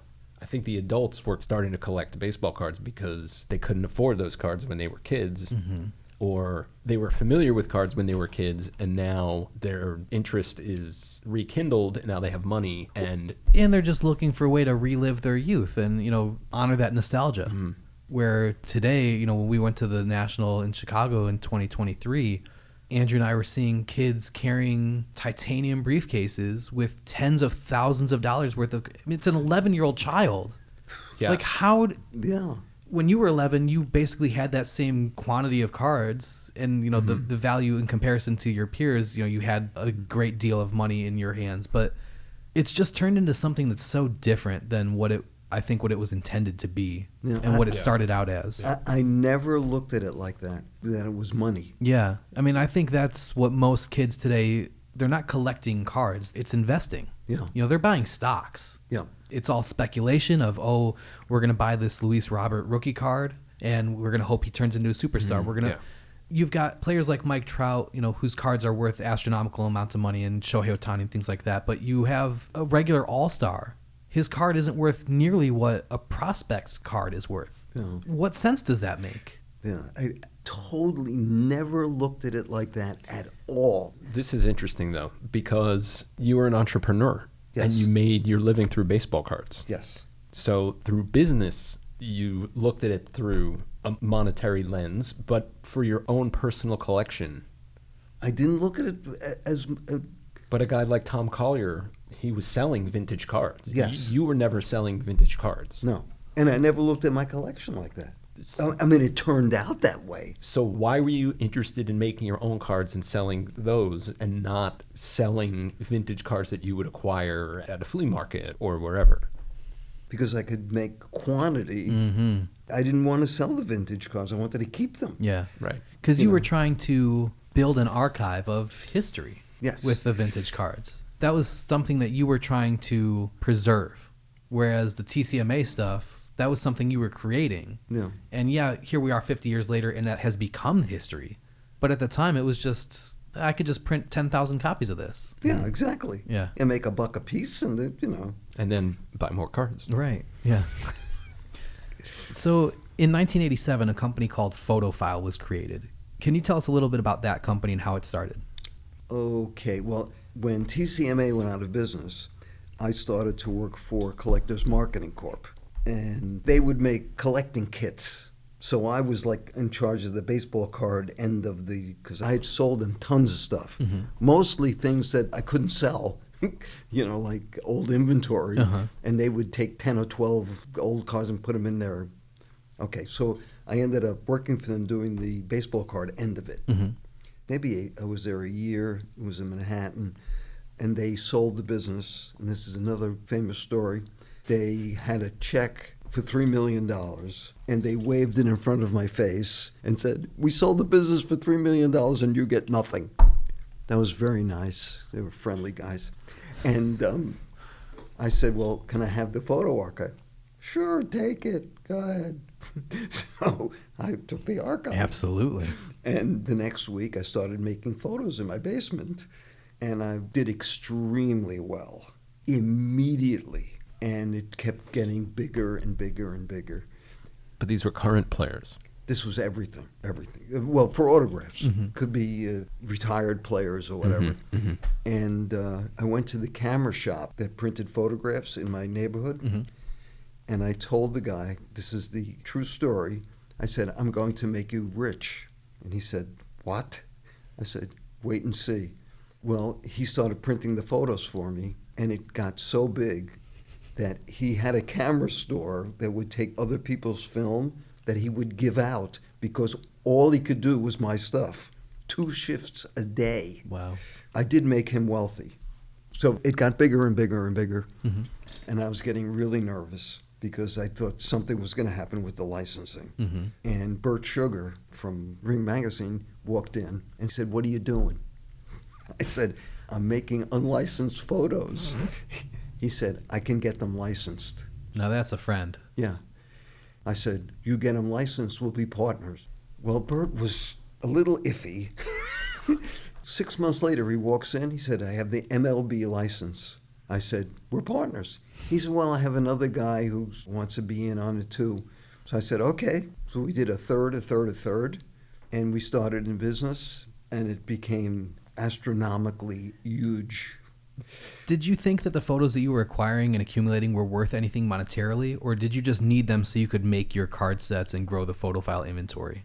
I didn't think anything of it. I mean, a photo from 1930 to me was worth $50 because I could just make more of them. Right. What the heck's the difference? Yeah. Little did I realize what it's become today.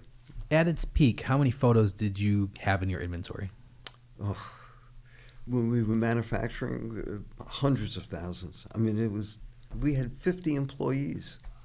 Well, that was when you moved out of the basement. Oh, yeah, totally. We had the NASCAR license. We had the MLB. I wish I could remember the name of the NASCAR driver who was killed. It was before Dale Earnhardt.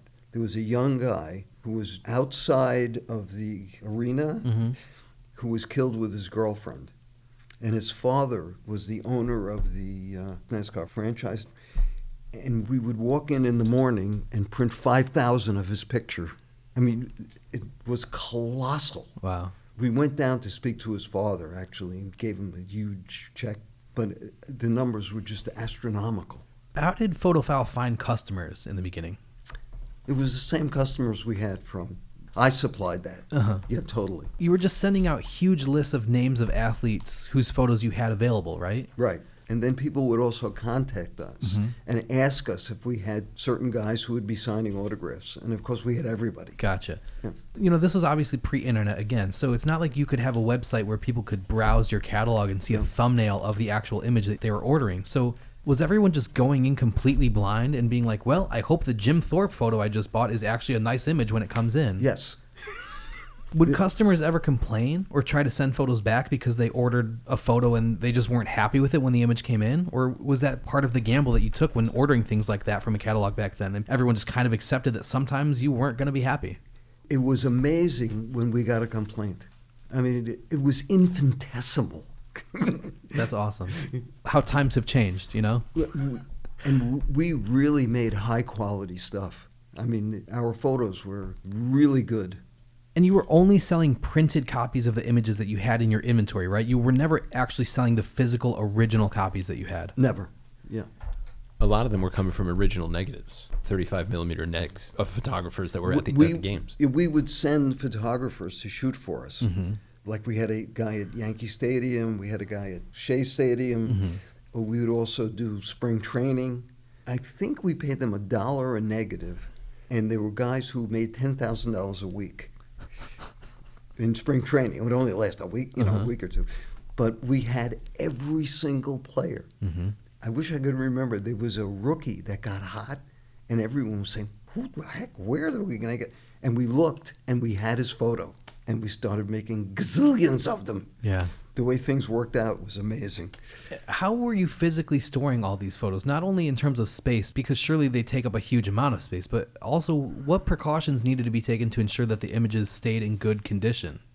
We just had a big warehouse, and we would make like 100 of each guy and just keep them in inventory.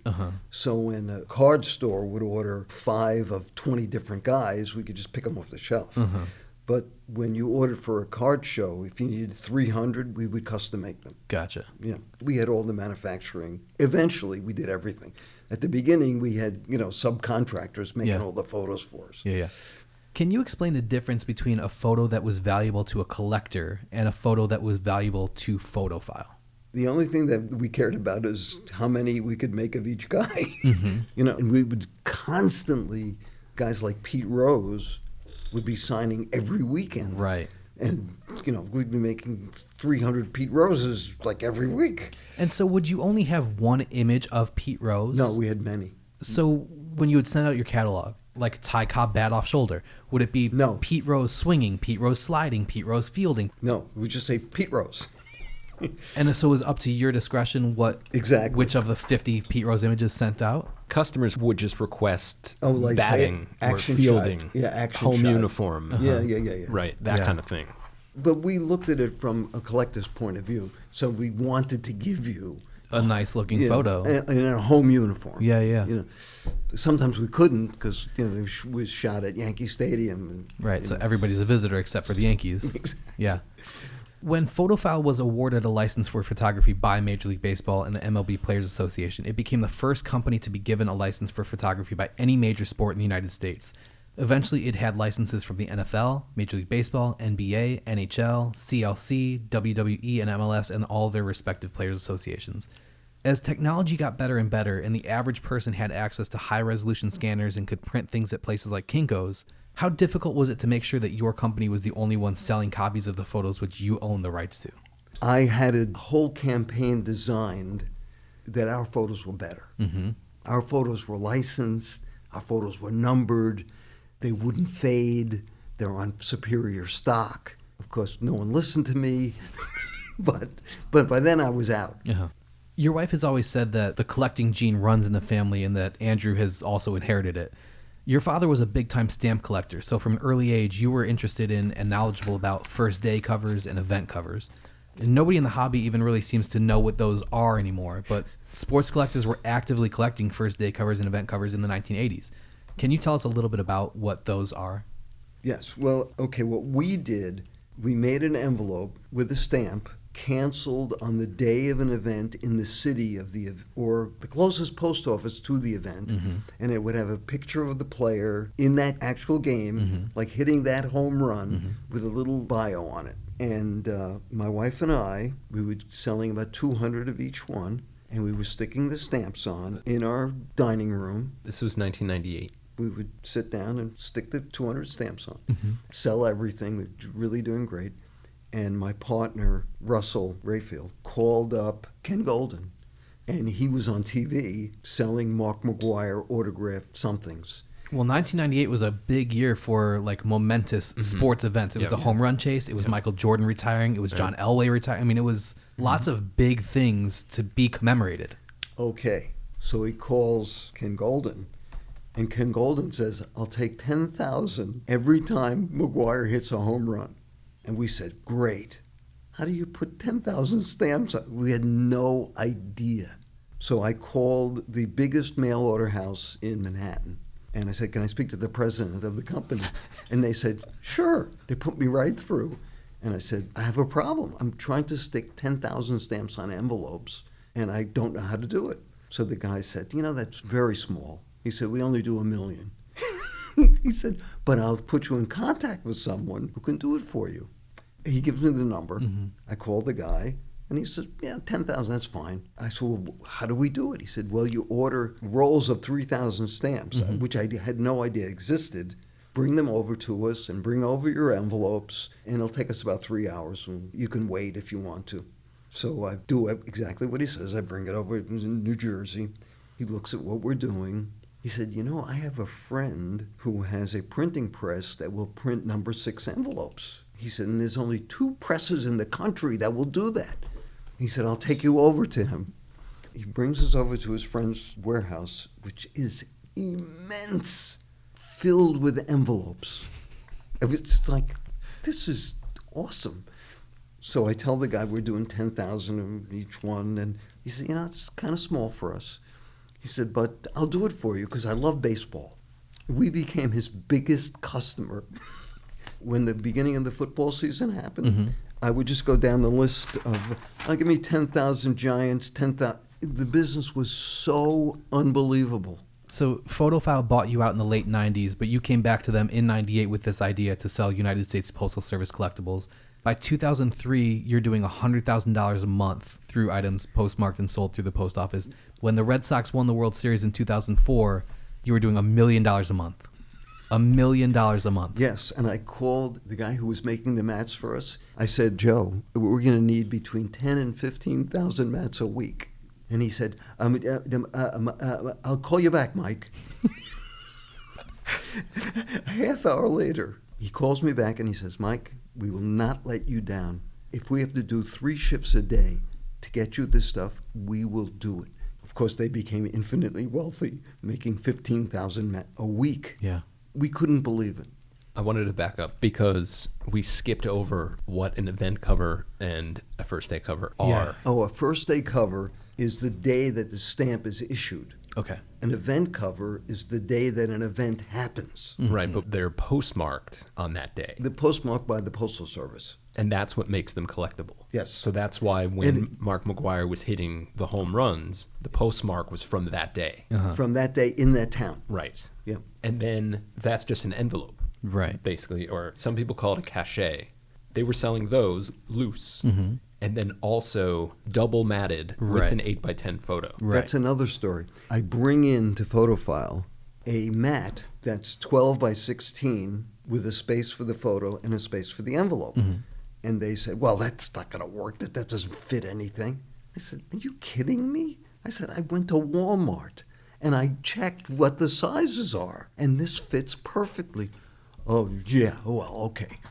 Because it's a standard size. Right. Yeah, 12 by 16. I own a couple of the ones that you guys put out. Yeah. Yeah. When the Red Sox won the World Series, as I said, between 10 and 15,000 a week. Yeah. And we had to manufacture them. Right. It was just terrific, Yeah. mind-blowing. Yeah. Andrew, at what point did you start working at PhotoFile, and what were you doing there?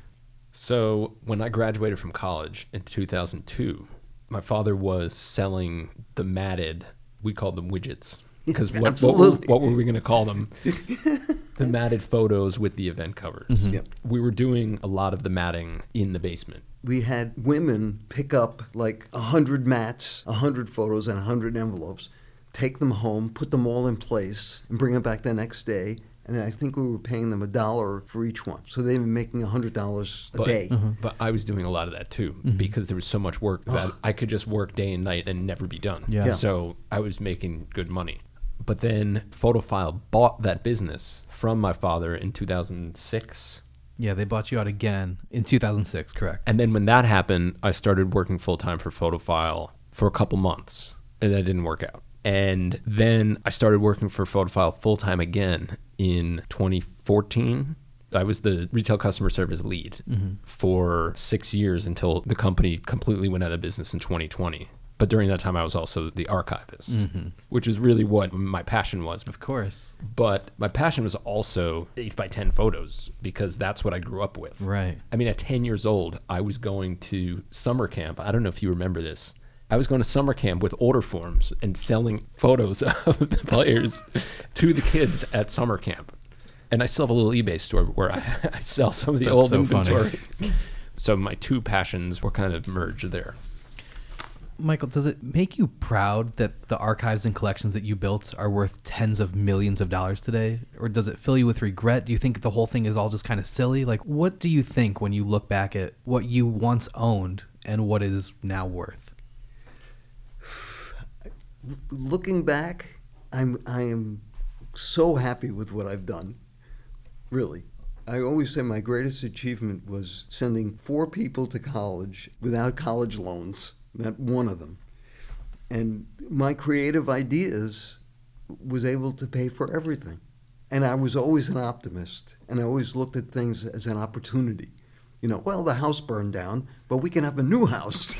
It's like, I tried not to, say, oh my God, what I could have done. How many times did the house burn down?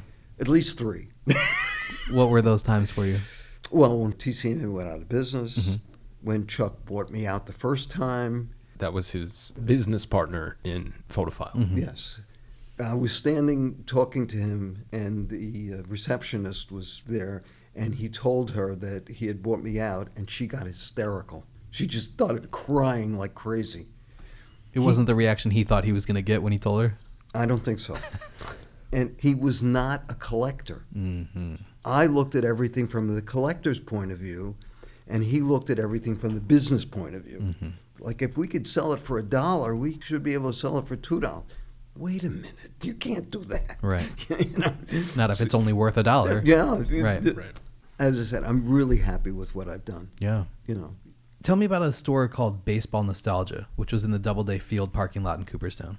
I would mostly use it like the things that TCMA would manufacture that I couldn't sell, I would send to Cooperstown. Mm-hmm. You know, and they would sell it. Yeah. And I was a partner, but they were really a customer. Mm-hmm. You know. And then you also had Sports Nostalgia in New Jersey, kind of the same concept? Yeah, I really never made any money from the stores. Gotcha. The card sets that you produced aren't some rinky-dink one-off cards made by some kid with too much time on his hands. I mean, they're legitimate card sets. What's it like for you when you go to card shops or conventions today, or you see cards that you produced, some of them as far back as 55 years ago now, that have become a part of the hobby and a part of card collecting history? Well, I've gone to dealers at shows and said, do you have any TCMA cards? And they would show them to me, and I'd say, I'm MA. You know? And, oh my God. No, it's exciting. Yeah, of course. It really is. In the early days, was there pushback by purists that these are not legitimate cards? You know, I don't remember that. The acceptance by collectors was huge because there were nothing to get autographed. Right. Mm-hmm. I filled that gap. Mm-hmm. And they were done well. You know, they looked like baseball cards. You had stats on the back. They were well researched and well written, and the photos looked nice. So it wasn't like you were just some kid cutting and pasting construction paper in his basement. You were making baseball cards. No. Well, we did have an artist that worked with us. Stan Arnold. Stan Arnold, yeah. Mm-hmm. And his son also worked for us. I had a bunch of teenage guys, and they were called the Bonies. And they would be the guys who would fill all the orders and come in after school. And Especially with some of the minor league cards you've made. Some of those are pretty highly sought after because of the fact that they are the first time that particular player ever appeared on a baseball card. What does that feel like, knowing that something you created is something that a collector has been looking for years, and they feel like their collection won't be complete without it? very gratifying, very gratifying. In the early days, we had people who would come over to our table at shows and buy one of every single set. Yeah. Didn't happen often, but there were a few that did that. And of course, we had a lot of subscribers who would get every set. Mm-hmm. You know. One of your collections is that you're trying to have a card for every single Mets player to ever be on a card. Right. How far along into that collection are you, and what do you consider a Mets player? Is it anybody who's ever been in their organization at any level? Is it Yes. anybody? Okay. Yeah, so I collect the minor league cards. Wow. I have a huge list that I made up, and I have how many Mets cards I have of him, whether he played for Tidewater, Syracuse. I have that in there. It's insane collecting. And again, they're a penny a card. I'd love to trade with anyone who has. I have like 10,000 Mets cards I'd like to trade.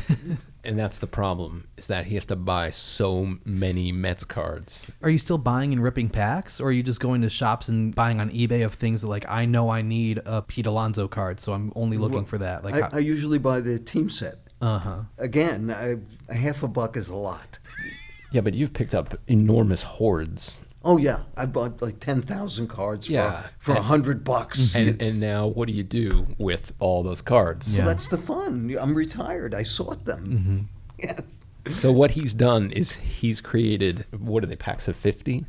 Oh, those, yeah. So he's made packs of 50, and we sell them for $1. For $1. Every year, the Mets have a Fan Fest show that I set up at. It's called the Queens Baseball Convention.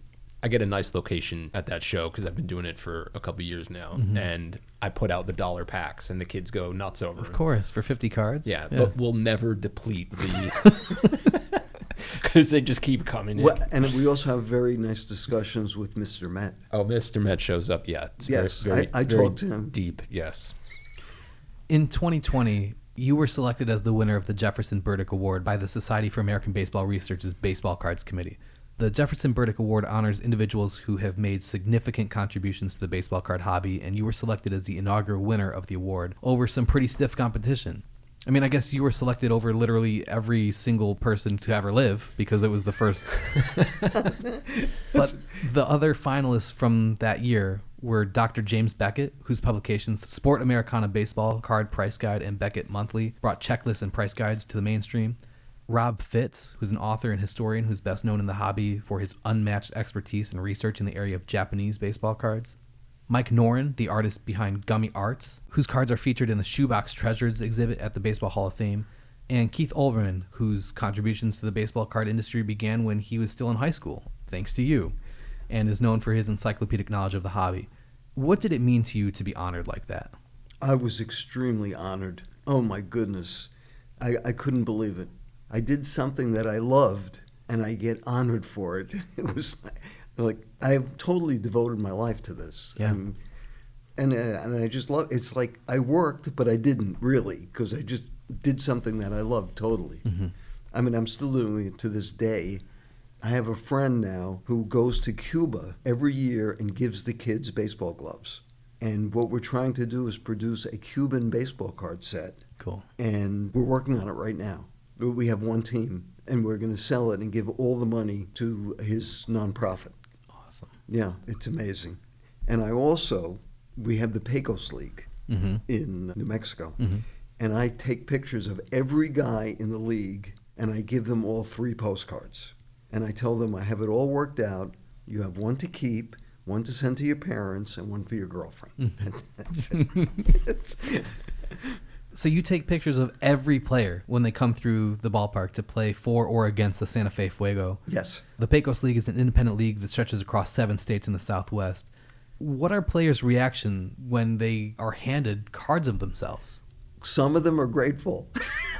And they thank me, and they come up and shake my hand, and, really good thing.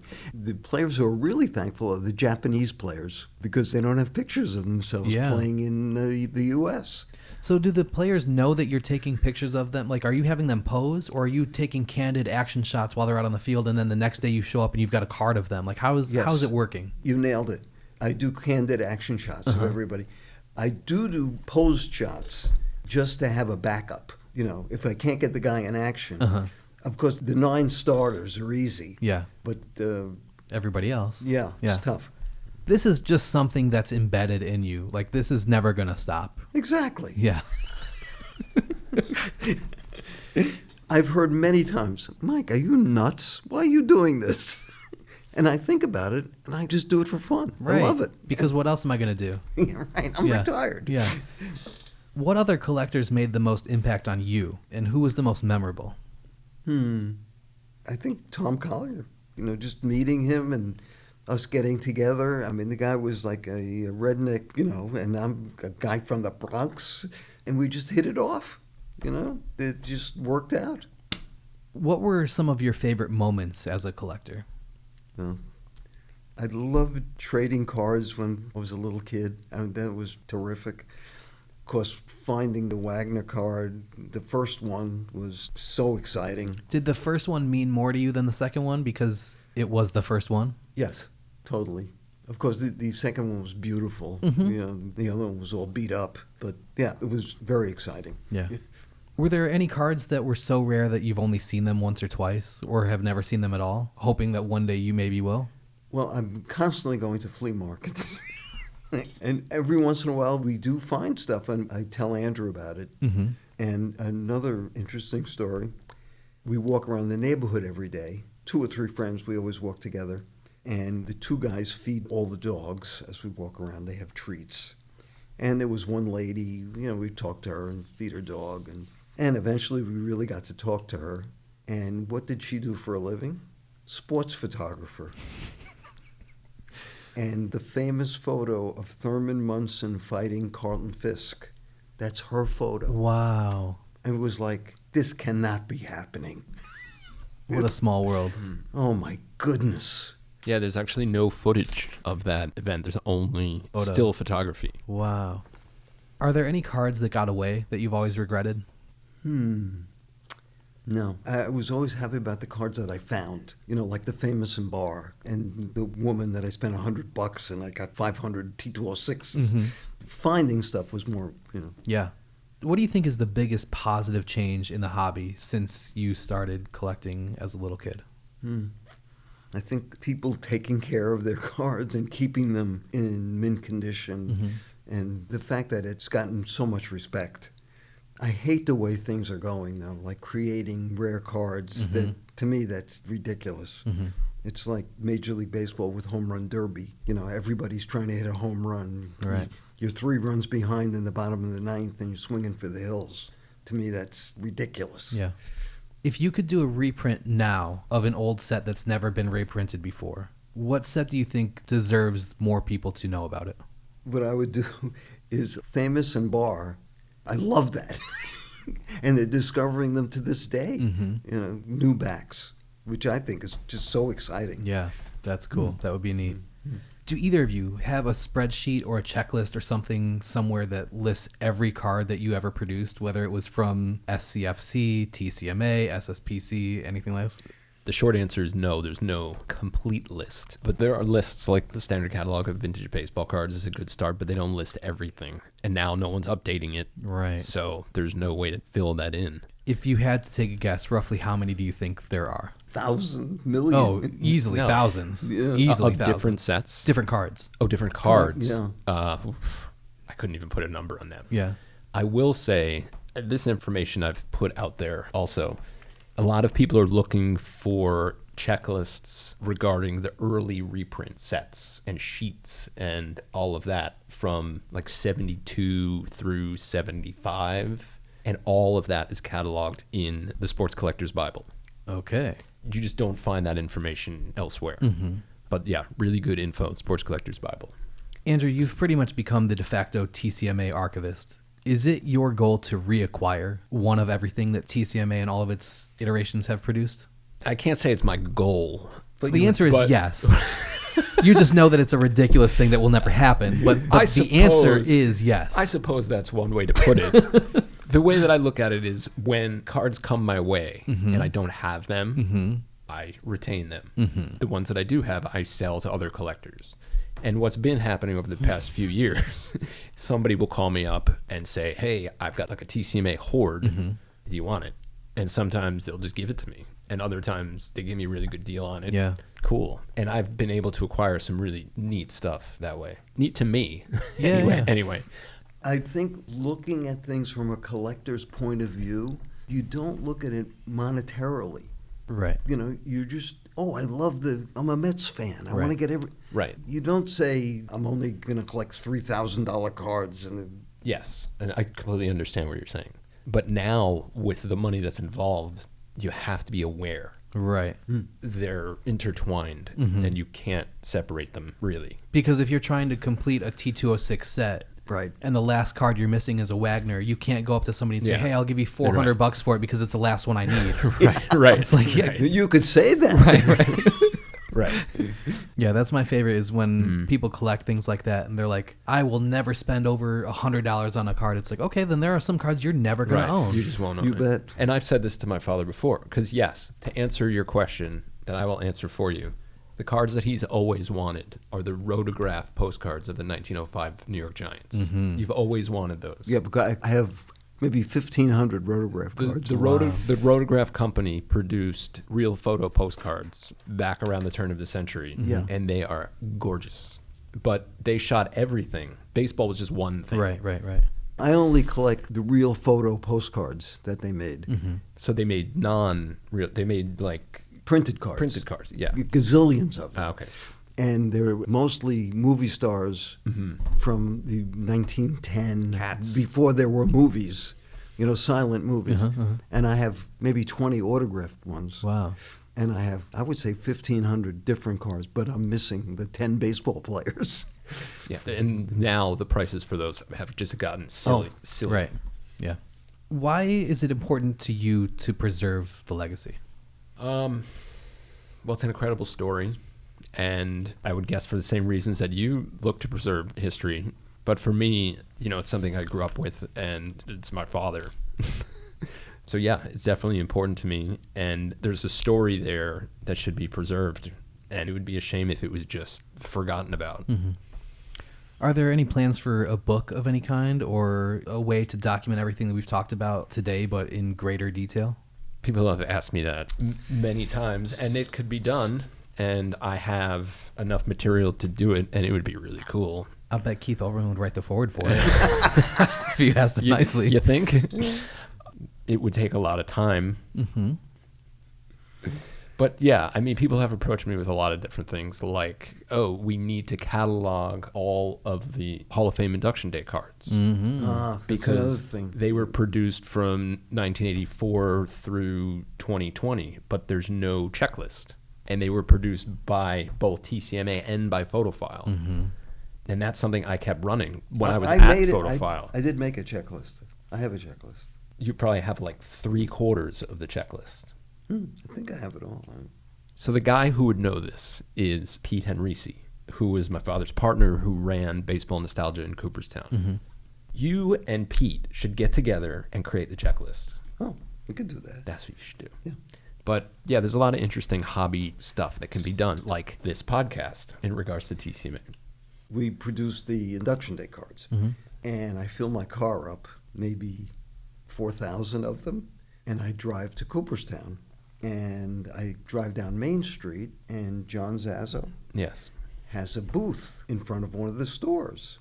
And I'm sitting in the car, and he comes walking down to the car. He said, "How many induction day cards do you have?" I said, 4,000. He said, "I'll take them all." I said, "Okay." I unload. You're like, you could have called me before I drove Right. all the way here. Right. Yeah. Oh, just wait. I'll just take everything. So I give him everything, and I don't even get out of the car. I go back 3.5 hours thinking I'll fill the car up again and drive back. And then I said, I can't do it. So I drive home. I go to sleep. I go back to Photophile, put 4,000 more in, and drive back to Cooperstown. That's how desirable they were, Of course. at that time. Must have been 89. It was amazing. It was like $10,000. Yeah. And I'm on my way back. Without having to get out of the car. But I'm thinking I'm going to have to go to all the stores Right. and give them each 300 and Yeah. If you could go back to the early days, and I'll let you decide what the early days are, if that was when you were collecting as a kid or the early days starting off as a businessman in your career, knowing what you know today, what would you have done differently, or how would you have handled things differently?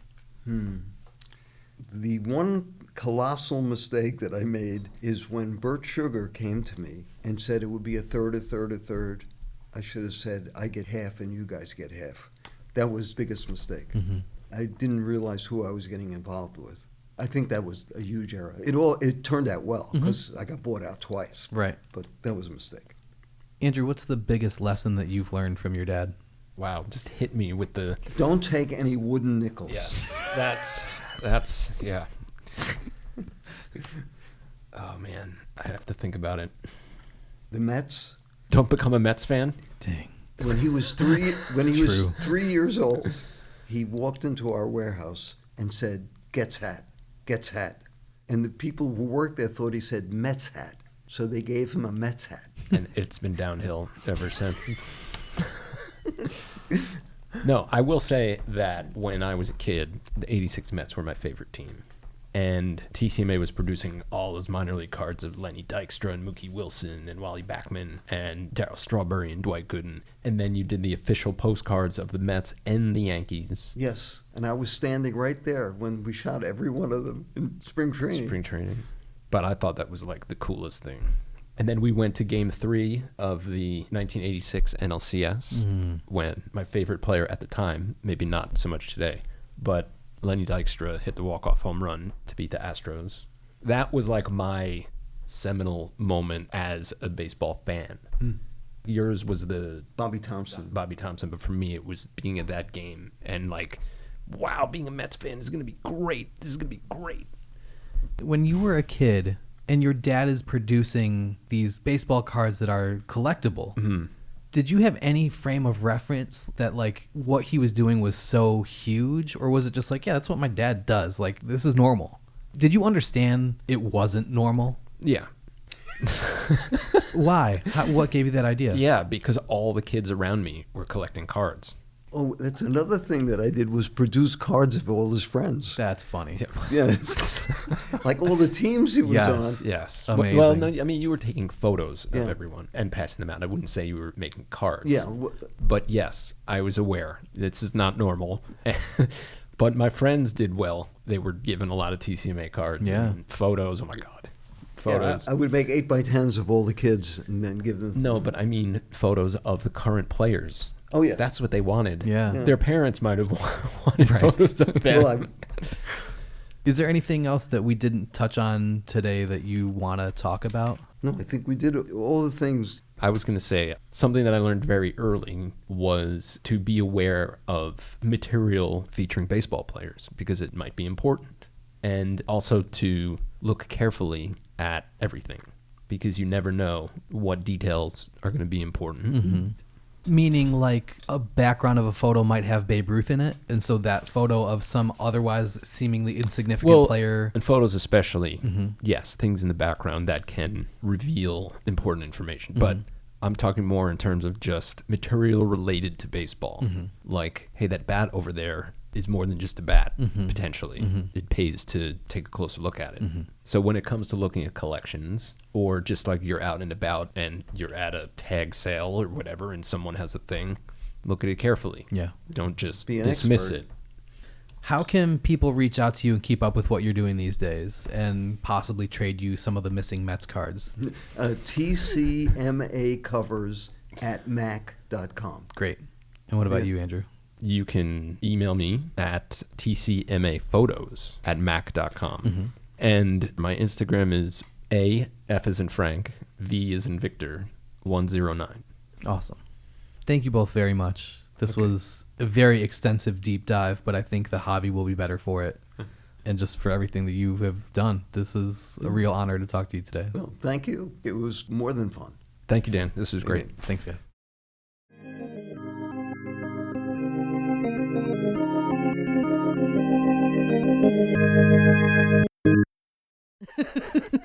And now it's time for a segment called What'd You Think, Mom?, where we talk to my mom who just listened to the interview with me and we ask her what she thinks. This is my real, actual mom. Her name is Lori, but I've always just called her Mom. Can you say something to prove that you are my mom? I wrapped Topps complete sets for you for over 30 years on an annual basis. I am your mom. Yeah, that was always the holiday present. Had it down to a science by year number 22. This is, I believe, the longest interview that we've had so far. So this was a long one. What did you think of the Michael and Andrew Aronstein episode? I could listen to him tell stories all day long. Yeah. He was downright giddy at times, and he had the joy of a little kid who still loves baseball and what he does, Yes. and that's everything. Yeah, that absolutely came through. To me, if Andrew wasn't there, it still would have been a good interview and a good conversation, but I thought Andrew being there was such a huge help, and he interjected at all the right moments and was able to give some context and to correct his dad when there were certain mistakes that got made. Hey, that sometimes happens. Yeah, but that, for real, that was why Andrew was there, was to keep us on track and make sure.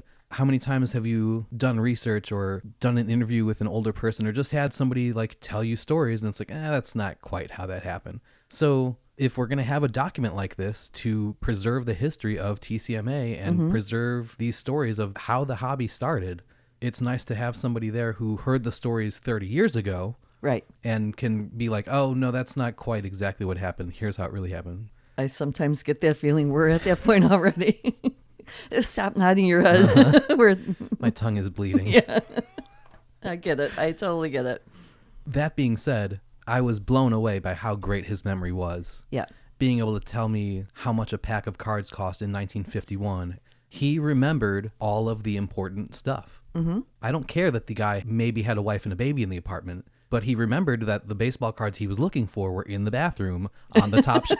You know, like, that's a collector. Those are the things that are important to us. Just like a baseball player will remember 38 years ago, the guy threw me a 3-2 slider. Right. We remember this is where I was when I found my first Wagner. He's absolutely a collector. And of course, you and I can relate because we are collectors of different things as well.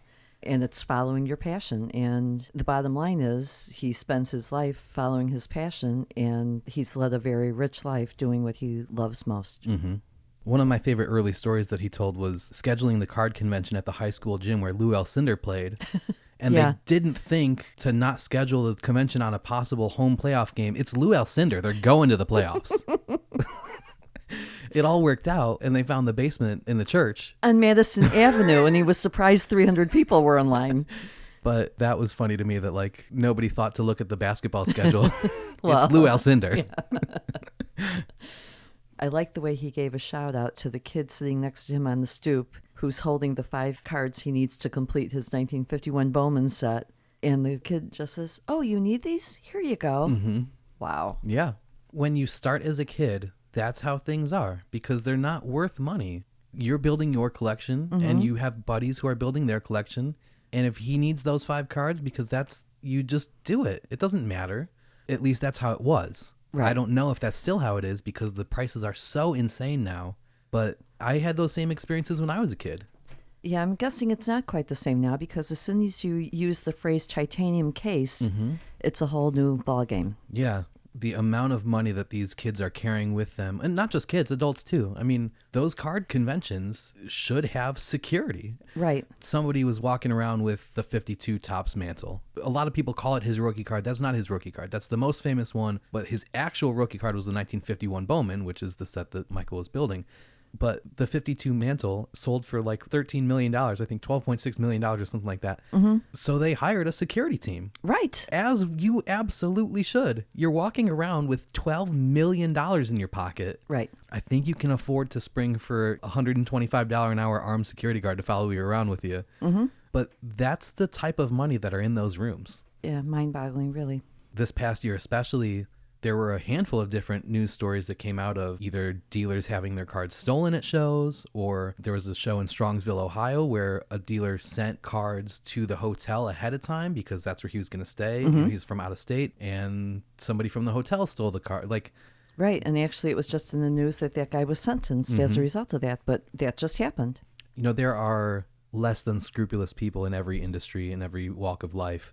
But as these numbers start reaching the general public that, oh, this signed photo sold for $1.47 million. Right. That's bringing in a group of people who were never aware of the card industry before. And it can be a dangerous thing if you don't have your wits about you. And we kind of talked about that in the episode where putting your address out in those early mailers, you're inviting people to rob you. There's been stories recently of NFL players who their houses are being robbed while they're at a game because everybody knows he's busy at 1 o'clock on a Sunday. Well, that's what's happening. If you are one of these major card collectors or card dealers and everybody knows, okay, the convention in Chicago is happening these days, it's dangerous. Those are the types of things that a collector and a dealer have to worry about today that you didn't have to worry about in 1951 or 1970 or even 1990. You know, those are modern problems. Going back to a child carrying a titanium case around, okay, it's good that the kid realizes he needs to protect this investment, whether he's buying or selling or whatever. He's got it in his case. But still, you lose the innocence of a child in it for the thrill of it, which Michael still has the thrill of it. Right. And it's a mercenary who's carrying that titanium case around. It's not a child in it for the thrill of baseball. Right. I think we kind of talked about that too, where they're not collecting because they love baseball. It's stocks. Right. They're investing. You know, these are futures that they're trading in. Here's the difference. He's telling the story about Bobby Thompson hitting the shot heard around the world, and you can hear the glee in his voice where he comes home, the Giants are down, he's hanging his head, Thompson hits the home run, and he runs out in the street, and all his other Michaels are out there, and they're rejoicing. You get that. Right. You don't get that in the stories that you're talking about when these kids are walking around the conventions today with the cases. Yeah. Again, as a collector, and when I brought this up during our discussion, you'll have people who will say, oh, I'll never spend more than $100 on a card. As a vinyl record collector, I've heard so many people say, oh, I'll never spend more than $100 on a record. Or they'll get upset that I have a record that I bought for $4 in 1998 and now it's worth $400. And they're like, well, why are you charging $400? You bought it for $4. Right. It's like, yeah, that's how collecting works. Right. I bought 150 other records for $4 that are now worth $2. Yeah. But that's how it works. A test. Yeah. And I think that's one of the good things about vinyl is that most of the time they're at least holding their value, where baseball cards, not necessarily. There's an entire generation of collectors who grew up during what was called the junk wax era because those cards are considered junk. They were produced in such high quantities that they're worth nothing. Right. It was at a point where people from Michael's generation were realizing that their 52 Topps Mantle cards were worth something and figured, okay, I've got a little kid. I'm going to buy him all the Topps cards, all the Bowman cards, all the Donruss cards, whatever. And we're just going to keep them factory sealed. We're going to keep them in mint condition. And then when my kid is 30, he's going to be able to retire because his cards are going to be all perfect condition. Mm-hmm. Great concept. But when 25 million people have that same concept, now it's all worthless because 25 million people have factory sealed sets. Right. It's tough to find certain years. Like I think the 75 top set is tough to find in gem mint condition because the way it was printed, a lot of times the ink doesn't hold up or there's chipping on the edges. So like there are certain cards in particular that are tough to have in great condition. But as a general rule, just because you saved a 1988 top set hoping that, okay, one day this is going to be worth $100,000, like it just didn't happen. Right. He talked about where would he buy cards when he was a little kid, and it was the candy stores. Right away when he was saying how certain stores, they were either Topps or they were Bowman or whatever. My grandfather had a mom and pop grocery store. Our grade school was a block away from my grandfather's mom and pop store, and we had recess outside every single day. And a good friend of mine, Tom, would go over to my grandfather's store waiting for the end cap to be filled with the next set of baseball cards. And that's where he would get his baseball cards. And that's a memory. Yeah. It's just talking about that the past few years.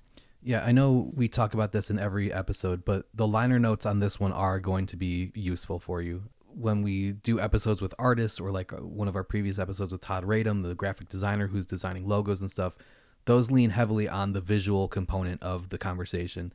But this conversation does too, because you're talking about specific cards. You know, Michael's talking about the pure card, and we're referencing the specific sets, the 1951 Bowman, the 1953 Bowman, like all these different sets. So if you aren't intimately familiar with what those look like as a collector or just a general baseball fan or historian, we'll throw those up in the liner notes. But also there's a picture in the liner notes of the Woolworth's department store in 1952 having their Topps baseball card display out. So like that's what the liner notes are for. So go to them. I promise you will enjoy them just as much as you enjoy the episode, if not more. So shoelesspodcast.com and then click on whatever episode you want to listen to. But those liner notes are going to have all sorts of pictures. And Andrew Aronstein has been so helpful with the way he has archived everything from TCMA's history, and not just TCMA, but all of the different businesses that Michael has owned over the years and ran.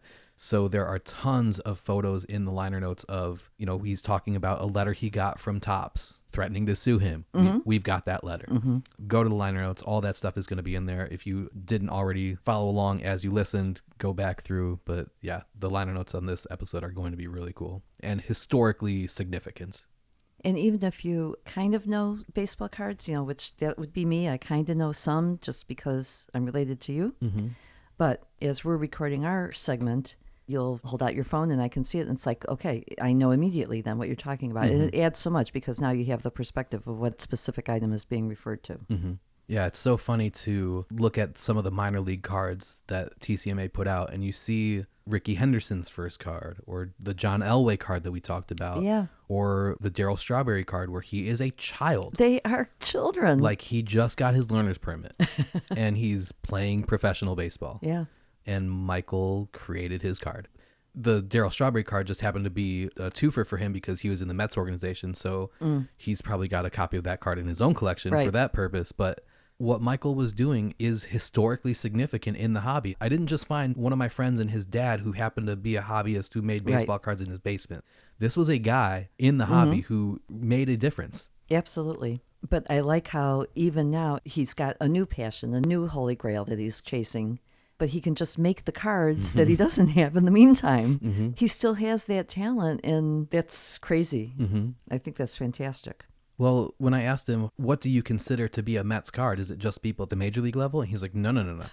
Every player who's ever been in their system, any level. And so, like, I would imagine that the vast majority of them don't have a card. Right. So he's probably made a ton of cards of like, this is the backup shortstop from the low A affiliate in 2003. And that guy's going, can I have a copy of that card? Yeah. One for him, one for his family, and one for his girlfriend. When he was talking about how the Dodgers moved, the Giants moved, and then you asked, so what, did you become a Yankees fan? What an insult. Yeah, I knew the answer was going to be no. It was. Yeah. And how about when he decides to start his own business because he has Uncle Myron, who's a cartoonist, and Aunt Margie, who can do the fine detail work on that. And it's a family affair. Yeah, it's not what you know, it's who you know. And he knew Myron and Margie. But even the reasoning that he had for why he wasn't a Yankees fan was interesting. It wasn't because they were the Yankees. It was because they were an American League team. And he was a fan of the National League. Mm-hmm. Yeah, the Yankees were the Yankees already, and they had all these championships, and he wasn't going to root for Goliath when he was a fan of David. But the Yankees were an American League team. Mm-hmm. I don't care about the American League. I'm a National League fan. Right. And so that's why when the Mets came in, they were the National League team now. So, okay, that's my team now. Yep. But I think there might have been a little smidgen of it was the Yankees. Yeah, for sure. That was part of it for sure. But definitely a significant part was that they were not a National League team. And that's a whole concept that you have to realize what was going on with the leagues at that point and how you were one or the other, especially in certain markets. Yeah, interleague play has made the different leagues pretty meaningless at this point. You know, they kind of break it up at the All-Star game, and then you've got your playoffs. And so obviously like an American League team is going to play a National League team. But during the course of the regular season, there really is no distinction. When interleague play started in, I think, 1997, the schedule was the interleague games were only for a set amount of time. I think in the middle of the season, they're like, here are the weeks that we're going to have interleague games. And now opening day can be against an interleague opponent, and then all throughout the season, all the way to the last series of the season. To me, it dilutes the whole thing. It ruins the aura of it. The whole point of having separate leagues is you create these intense rivalries, and you hate the other league. If you're an American League fan, you hate the National League. It's not just another set of teams with a weird set of rules. Even the All-Star game mattered. Right. If you were a National League fan in the 60s and 70s, you were happy every All-Star game because you had an outfield with Roberto Clemente, Willie Mays, and Henry Aaron. You weren't going to lose the All-Star game for 24 straight years. If you're a fan of the American League, that upsets you. And now it's no big deal. It's just interesting the way that baseball has changed over the years to make what used to be a very distinct separation of leagues to be completely meaningless at this point. He had a lot of lessons to share outside of when you were asking specifically, like, what would he do over, or what was his regret, or what were his favorite things. Just in stories he was telling, for example, the Thurman Munson postcard. And he flips it over, he sees the phone number, and he calls. Mm-hmm. And asks, oh, do you have any more photos? And they're like, come on down. We have hundreds of them. Yeah. You don't know unless you try. Mm-hmm. That single phone call, even just the thought of flipping it over, seeing where's this coming from, and reaching out. And he just fell into it. That's one of my philosophies in life is the answer is always no if you don't ask. Right. The answer is a lot of times no if you do ask, but sometimes it's yes. He talked about the Earl Weaver strategy of just keep it close and hope for a big inning one time. Mm-hmm. That was his big inning. You know, you make a call to the people who are printing the photos, and it turns out that they'll let you buy whatever you want and they'll supply you with it. Like, right. That one phone call made his next few years of business. And how did I not know all this about Keith Olbermann? I don't know. It's out there. I was out sick that day, apparently. I don't know what. Well, do you remember watching Keith Olbermann on SportsCenter in the 90s? Yeah. Yes, absolutely. So, yeah, he's... But I didn't know at 12 years old, he's sitting next to Michael Aronstein. Yeah. That part I missed. Yeah, Keith Olbermann's collection is well documented. He's got incredible baseball cards. Andrew, I believe, brought up in this interview that Keith now owns the T206 Wagner that Michael used to own. I'm sure that's very special for both of them. Absolutely. But Keith also has an incredible baseball collection, like having the actual game-used ball from major historic events, like some of the most famous moments in baseball history. And so a couple different times in the past, he would go on social media and post videos of like, here's this ball. And he'd just coyly open his closet, just like stacked with cubes of baseballs. And it's like, oh yeah, there's the Carlton Fisk home run ball. And like, oh yeah, there's the Merkles Boner baseball. I'm not going to address it. It's in there. I'm not even mentioning it, but this is the ball I'm talking about. And it's like, man. Yeah, that's got to be pretty cool. That is all cool. But there's the part that he's a child prodigy. Yeah. How many times when Keith's name came up did Michael say, he's brilliant? Mm-hmm. He was brilliant when I first met him. He's brilliant. He's brilliant. That's pretty cool. Now I want to go find out more about Keith Olbermann and what the heck, you know. Yeah, Keith has written many articles that have appeared in publications, whether it's SABR or otherwise. He had a blog for years where he would just write about baseball stuff and baseball cards in particular. He loves baseball and baseball history and is one of the foremost experts on baseball cards on the planet. Now we know. But the family tree of people who are connected with Michael Aronstein, whether it be in business or his friends or his collecting buddies from the first convention in his basement, you've got everybody from 12-year-old Keith Olbermann to boxing legend Burt Sugar. Right. You know, and telling the stories about how does Burt Sugar come into this? He's a major part of the story. Yes, Burt Sugar having all sorts of those baseball photos and those turning out to be worth what they're worth now. And it was just, give me $500 for it. Those photos are worth millions today. And what's the commonality here? It's Michael. And because he's a collector, I mean, he's obviously a businessman too. Mm-hmm. But when he's talking about the way he would design different cards, like when he designs the pure card, he's thinking of a collector. These cards can be autographed. Mm-hmm. We don't need all the other stuff to The dilute. gingerbread. That's right. Get rid of that and boil it down to the essence. And what is the essence? The player. Mm-hmm. But I think it's significant that he was making those cards at the times he was making them, because in the 70s and 80s, that's when card shows and autograph signings were becoming a thing. Mm-hmm. And fans were sending letters in the mail to former players and saying, hey, can you autograph this stuff? And like we talked about, some of these players never appeared on cards. Right. Or the cards that they appeared on were already too expensive that people didn't want a chance. Yeah. Maybe this gets lost in the mail. Maybe the player never sends it back. Maybe it gets damaged. So it was right place, right time, but also the right person to take control of it and understand, I can put any photo on this card that I want. I can put any border. I can put any logo. I don't want all that stuff. Right. Just give me the picture with a big enough space in the background that they can sign their autograph and not ruin what I'm creating. Mm-hmm. This piece of art that I'm creating. It turns out that that's a pretty good business model. But his philosophy as a collector first is how this family tree gets developed. Because he meets Keith Olbermann. He's taking him under his wing, protecting him, putting out his hand and lifting Keith up. He has an early collectors convention in his house, and you asked what was his intention there. Because we should know each other. Yeah.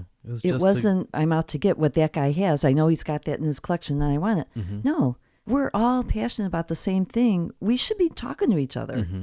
And the fact, like, I don't mean to keep bringing this into my experience with vinyl records, but like, this was the same way that I collected, because I collect this certain band, Alkaline Trio.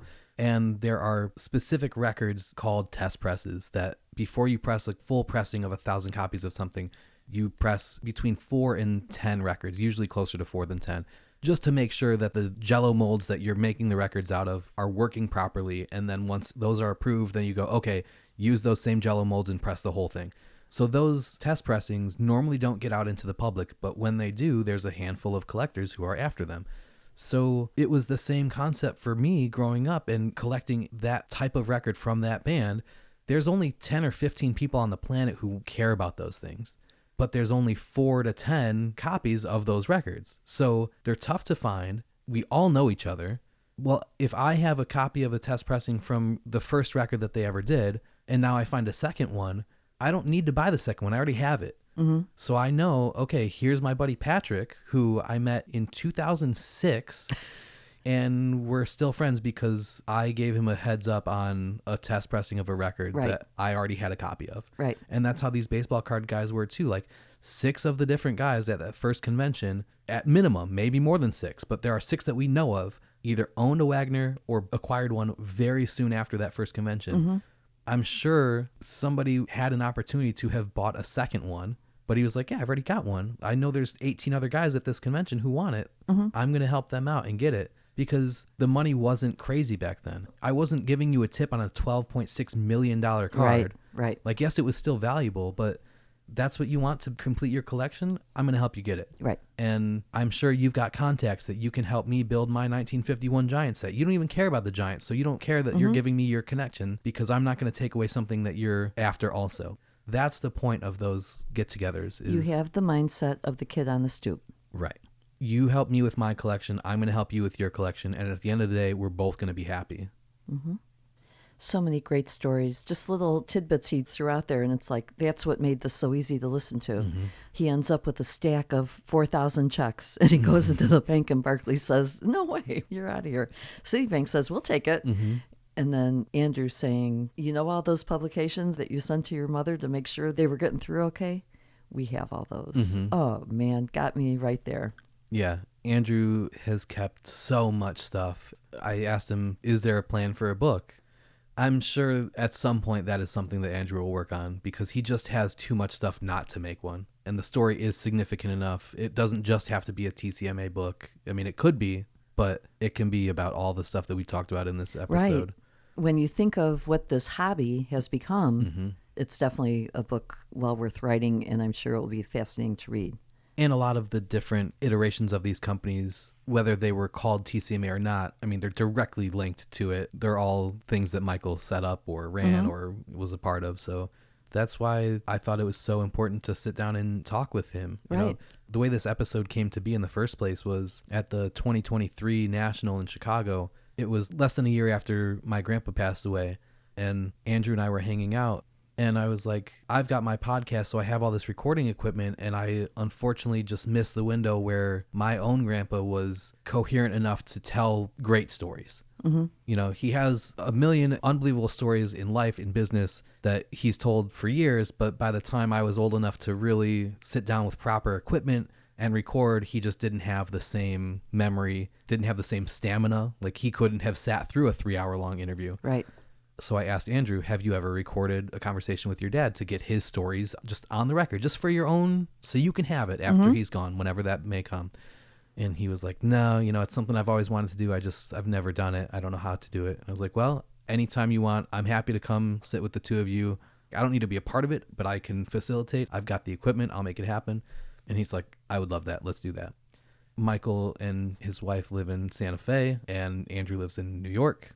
And so I was like, how often do you guys see each other? Right. He's like, not very often, but they'll be in New York for Thanksgiving. I was like, I'm not going to invite myself to your Thanksgiving, but if you want me to come when you guys are all going to be together, I will.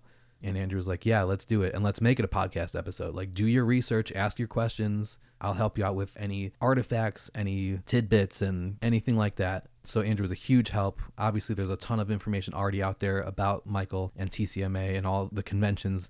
I mean, he is an important figure in the hobby, so it's not like I was reinventing the wheel finding some of these stories, but there are a lot of things that we talked about in this interview that have never been spoken about before, never been published articles about. Michael has never given an interview like this. So we just knew, like, this is important to get on the record. Absolutely. And it turned out to be incredible. So this was a fun one. And like I keep saying, I think this is an important conversation for the hobby to have documented. And hopefully people for years to come will come back and listen to this. He's one of the pioneers. Absolutely. And you always need to know where you came from, how it all started. Speaking of being a pioneer, like we talked about with the liner notes, Andrew has pictures from that first convention in the Aronstein's basement. Those are great. So check those out. We'll post as many of those as we can. When he got his first Wagner from the lady in 1972, you asked whether he kept it quiet. He's like, no, I told everybody. Again, the true collector. Right. You know, you're just so thrilled with the get, right? Got to share that news. Yeah. And that was before it was what it is now, you know. Right. But it's just the thrill of it. And something I learned today was that the way you, Dan, got a lot of your baseball history knowledge is from the Baseball Greatest sets. Absolutely. I never knew that. I mean, there were many sources, obviously, but that was a significant one because it's not like I was reading the baseball encyclopedia and just going like, here's Ron Santo, here's Tom Seaver. I know people do that. I wasn't one of them. Books that were written for children about baseball players are only about Babe Ruth, Right. Ty Cobb, Mickey Mantle, Ted Williams. It's all these second tier of great, great players, but they're not quite great enough to have biographies written about them geared towards 8-year-olds.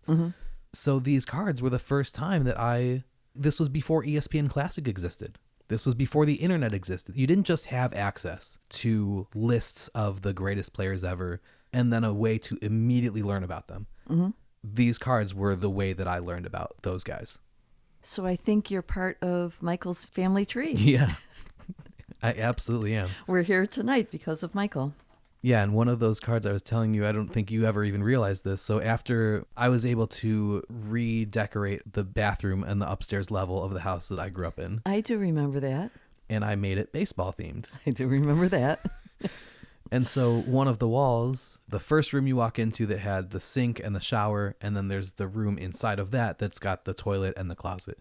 And so the first room, on one side of the sink, I had the Babe Ruth and Lou Gehrig barnstorming picture where the Bustin' Babes and Larrap and Lou's. And then the other side was the 1919 Chicago Black Sox team photo. And then in the secondary room with just the toilet, we turned that into a baseball diamond. And so there was sandpaper for the infield dirt and AstroTurf for the grass. And you made bases out of cloth. Right. So then I hung pictures that I'm sure were photo file pictures, now that we think about it, of my favorite players or the best players at each position from baseball history. There wasn't really room for anything else on that wall. So on the adjacent wall above the toilet, there was a picture of Babe Ruth holding the 3 bats. And there was a picture of Mickey Mantle up there. But then on the toilet, on the tank, we had one of those baseball holders that you have an autographed baseball in, and then there's a slot for a card. And so I realized, even though I was young, I was still old enough to have known a little bit about the Negro Leagues. So I knew, I've got Jackie Robinson represented up there, but there was black baseball before that, and I want to represent them in some way. But I already had my catcher taken care of, so I couldn't put Josh Gibson up there. So I was like, okay, Satchel Paige is going to go in this ball holder. We don't have an autographed baseball of him, but I'm going to put the card in. And so the card I used was the Baseball's Greatest Pitchers How about that? Card of Satchel Paige in that holder. I remember the Lou Gehrig and Babe Ruth picture over the sinks. And those were basically 8x10s in black frames or something? Or They're wood frames, yeah. Wood frames. Wood frames, right. Yeah, that was cool. I thought it was cute when he said his wife, after he was an imbecile in 1984, and he sells his collection, and his wife said, you should have sold the house and kept the collection. That was a good line. And how cool for Andrew to have held the 2 Wagners his father owned at one point. He's got some really cool stories about how that happened each time. Those were special moments for him. Yeah. Not too many people in this world have that opportunity. Yeah, and that's what I asked him. Was it cool to hold that card because it was a T206 Wagner? Or was it cool to hold because it was your dad's card? And he's like, because it was my dad's card. Yeah. Anybody can hold a Wagner. Right. It's a different perspective, isn't it? Yeah. The Wagner is a special card. I had never seen one in person before. And a couple years ago, I went to New York for something. And I knew that Jefferson Burdick's collection at the Metropolitan Museum of Art is constantly on rotation of what cards are being actually displayed at a given time. He had a Wagner that's in their collection, and it is on display often, but not always. And so I don't know if they made an announcement that we're about to update our rotation and that's going back on display, or something happened that I knew after this date, I can go see it in person. So I was like, well, I'm going to be in New York. I'm going to go see that card. That same week, I was like, well, I'm going to the Hall of Fame too. So after never having seen one. Sounds about right. I'm with you so far. Sounds just like my son. We're halfway there. Exactly. I'm not going to go to McDonald's and not get a milkshake. So I saw the Jefferson Burdick one at the Met first. And then 2 days later, I saw the one at the Hall of Fame. Cool.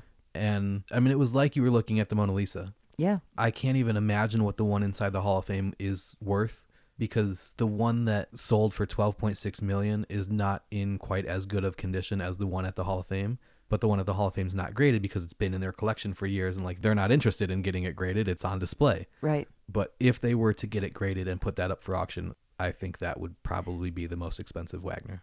I think Michael wrapped it up with a bow when you asked him how he felt about being the inaugural recipient of the Jefferson Burdick Award. And he said he was extremely honored. He did something he loved, and he got honored for it. And it's what I alluded to before. You hear the passion in his voice, and what more could you want out of life than to follow your passion and have it give you a comfortable life, not only for you, but for your family members. And working with your family members. His wife is involved, Uncle Myron, Aunt Margie, and Andrew. And that is a completely different kind of success. It is knowing in your heart that you got it right. I also thought it was very adorable how much he clearly loves his wife. Yeah. There were multiple times where something great happened and his first thought was like, oh, I got to tell Jeannie. Right. Or I just spent $99 on cards. I got to tell Jeannie. Yeah. She has been a big part of the story too. And you could tell that from just the way he talked about her and the way he told stories. He was a great storyteller. Absolutely. A great storyteller. Absolutely. That's what I said. I could listen to him forever.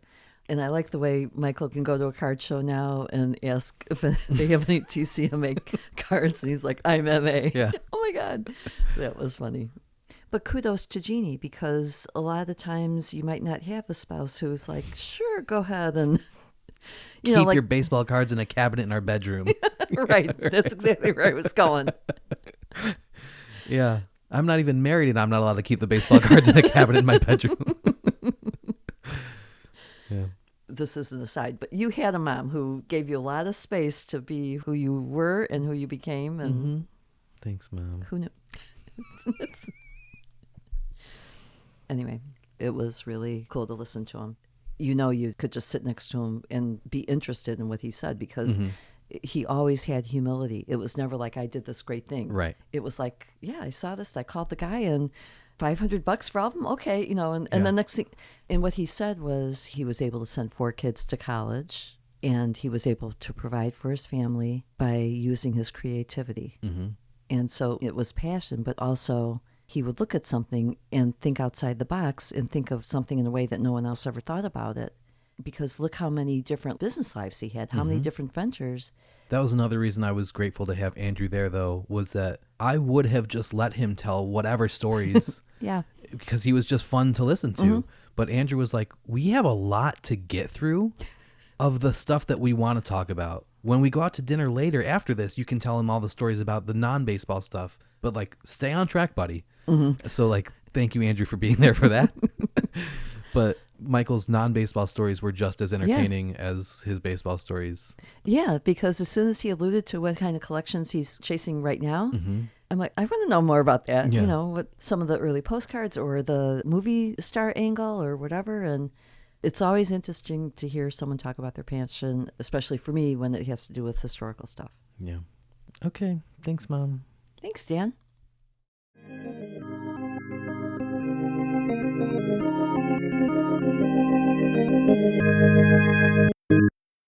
Okay, so that's it. In the introduction of this episode, I mentioned how there are a handful of ways for you to follow the podcast online. In addition to liking, subscribing, and giving My Baseball History a 5-star rating on your favorite podcast app, please make sure you're also following us on Facebook, Twitter, Instagram, and now Blue Sky, where we are at Shoeless Podcast on each platform. By following us there, you'll get some bonus content throughout the month and you'll be able to interact with us to let us know what you think of the show. You can also sign up for Clearing the Bases, our email newsletter, by heading to shoelesspodcast.substack.com. We publish 2 newsletters a month, which allow us to talk about lots of things we don't normally talk about on the show. I'll use that space to talk about the podcast, of course, but I'll also use it to write about baseball road trips I go on, to publish research I do, and to speak on current events in baseball, all of which are things I don't really do in episodes of My Baseball History. We'll also have giveaway contests that are exclusively for our newsletter subscribers, giving you even more chances to win some cool stuff. Look for a new issue to be published on the 2nd Friday and the 4th Friday of every month. If you have questions about the podcast or research that you'd like to contribute to a future newsletter, submit something through the contact form on our website or email us at shoelesspodcast@gmail.com. Before the interview with Michael, I mentioned a trivia question you can answer to win something. Here's how you can do that. First, make sure you're following us on Twitter or Blue Sky at Shoeless Podcast. Then, find the pinned post at the top of our profile with the link to the Michael Aronstein episode, which asks this episode's trivia question. The answer to the trivia question was somewhere in the episode that you just finished listening to. Quote that post along with your answer, and we'll announce the winner before the next episode of the podcast goes live. You don't have to be the first person to answer, you just have to be right. But make sure you're following us on your preferred social media platform or your entry won't be counted. We'll pick one person who answered correctly, and they'll win a 1981 TCMA card from the Renato Galasso set that we talked about in the interview of Shoeless Joe Jackson. We also do a separate giveaway related to every episode through our email newsletter, and the winner of that contest gets a different prize. So make sure you're signed up for that, and you'll have a chance to win something else this month too. In the segment with my mom, we talked about my childhood bathroom. I mentioned how the card I had in the card holder on the toilet tank was the TCMA Baseball's Greatest Pitchers card of Satchel Paige. There were 3 subsets which made up that card set: Baseball's Greatest Pitchers, Baseball's Greatest Hitters, and Baseball's Greatest Sluggers. The cards, which had a black and white photo of the player on the front, had a green border, and color cards were accompanied by a red border. When I went digging through my digital photo archives to find pictures of that bathroom for the liner notes, I was reminded that at a certain point, I actually switched that TCMA Satchel Paige card out. Now, originally it was that card, but as a collector and as a completionist, it bothered me to have one single card separated from the rest of the set. And as a budding interior designer, it also bothered me that the green border from that card didn't match the rest of the colors in that bathroom. So I did what I now imagine Michael Aronstein would have done as a 14-year-old. I made my own Satchel Paige card. I used the exact same format as that TCMA set, but I made the border navy blue instead, which matched the wallpaper and garbage can in the bathroom, and I added a spot for the Kansas City Monarchs logo in the right corner of the nameplate.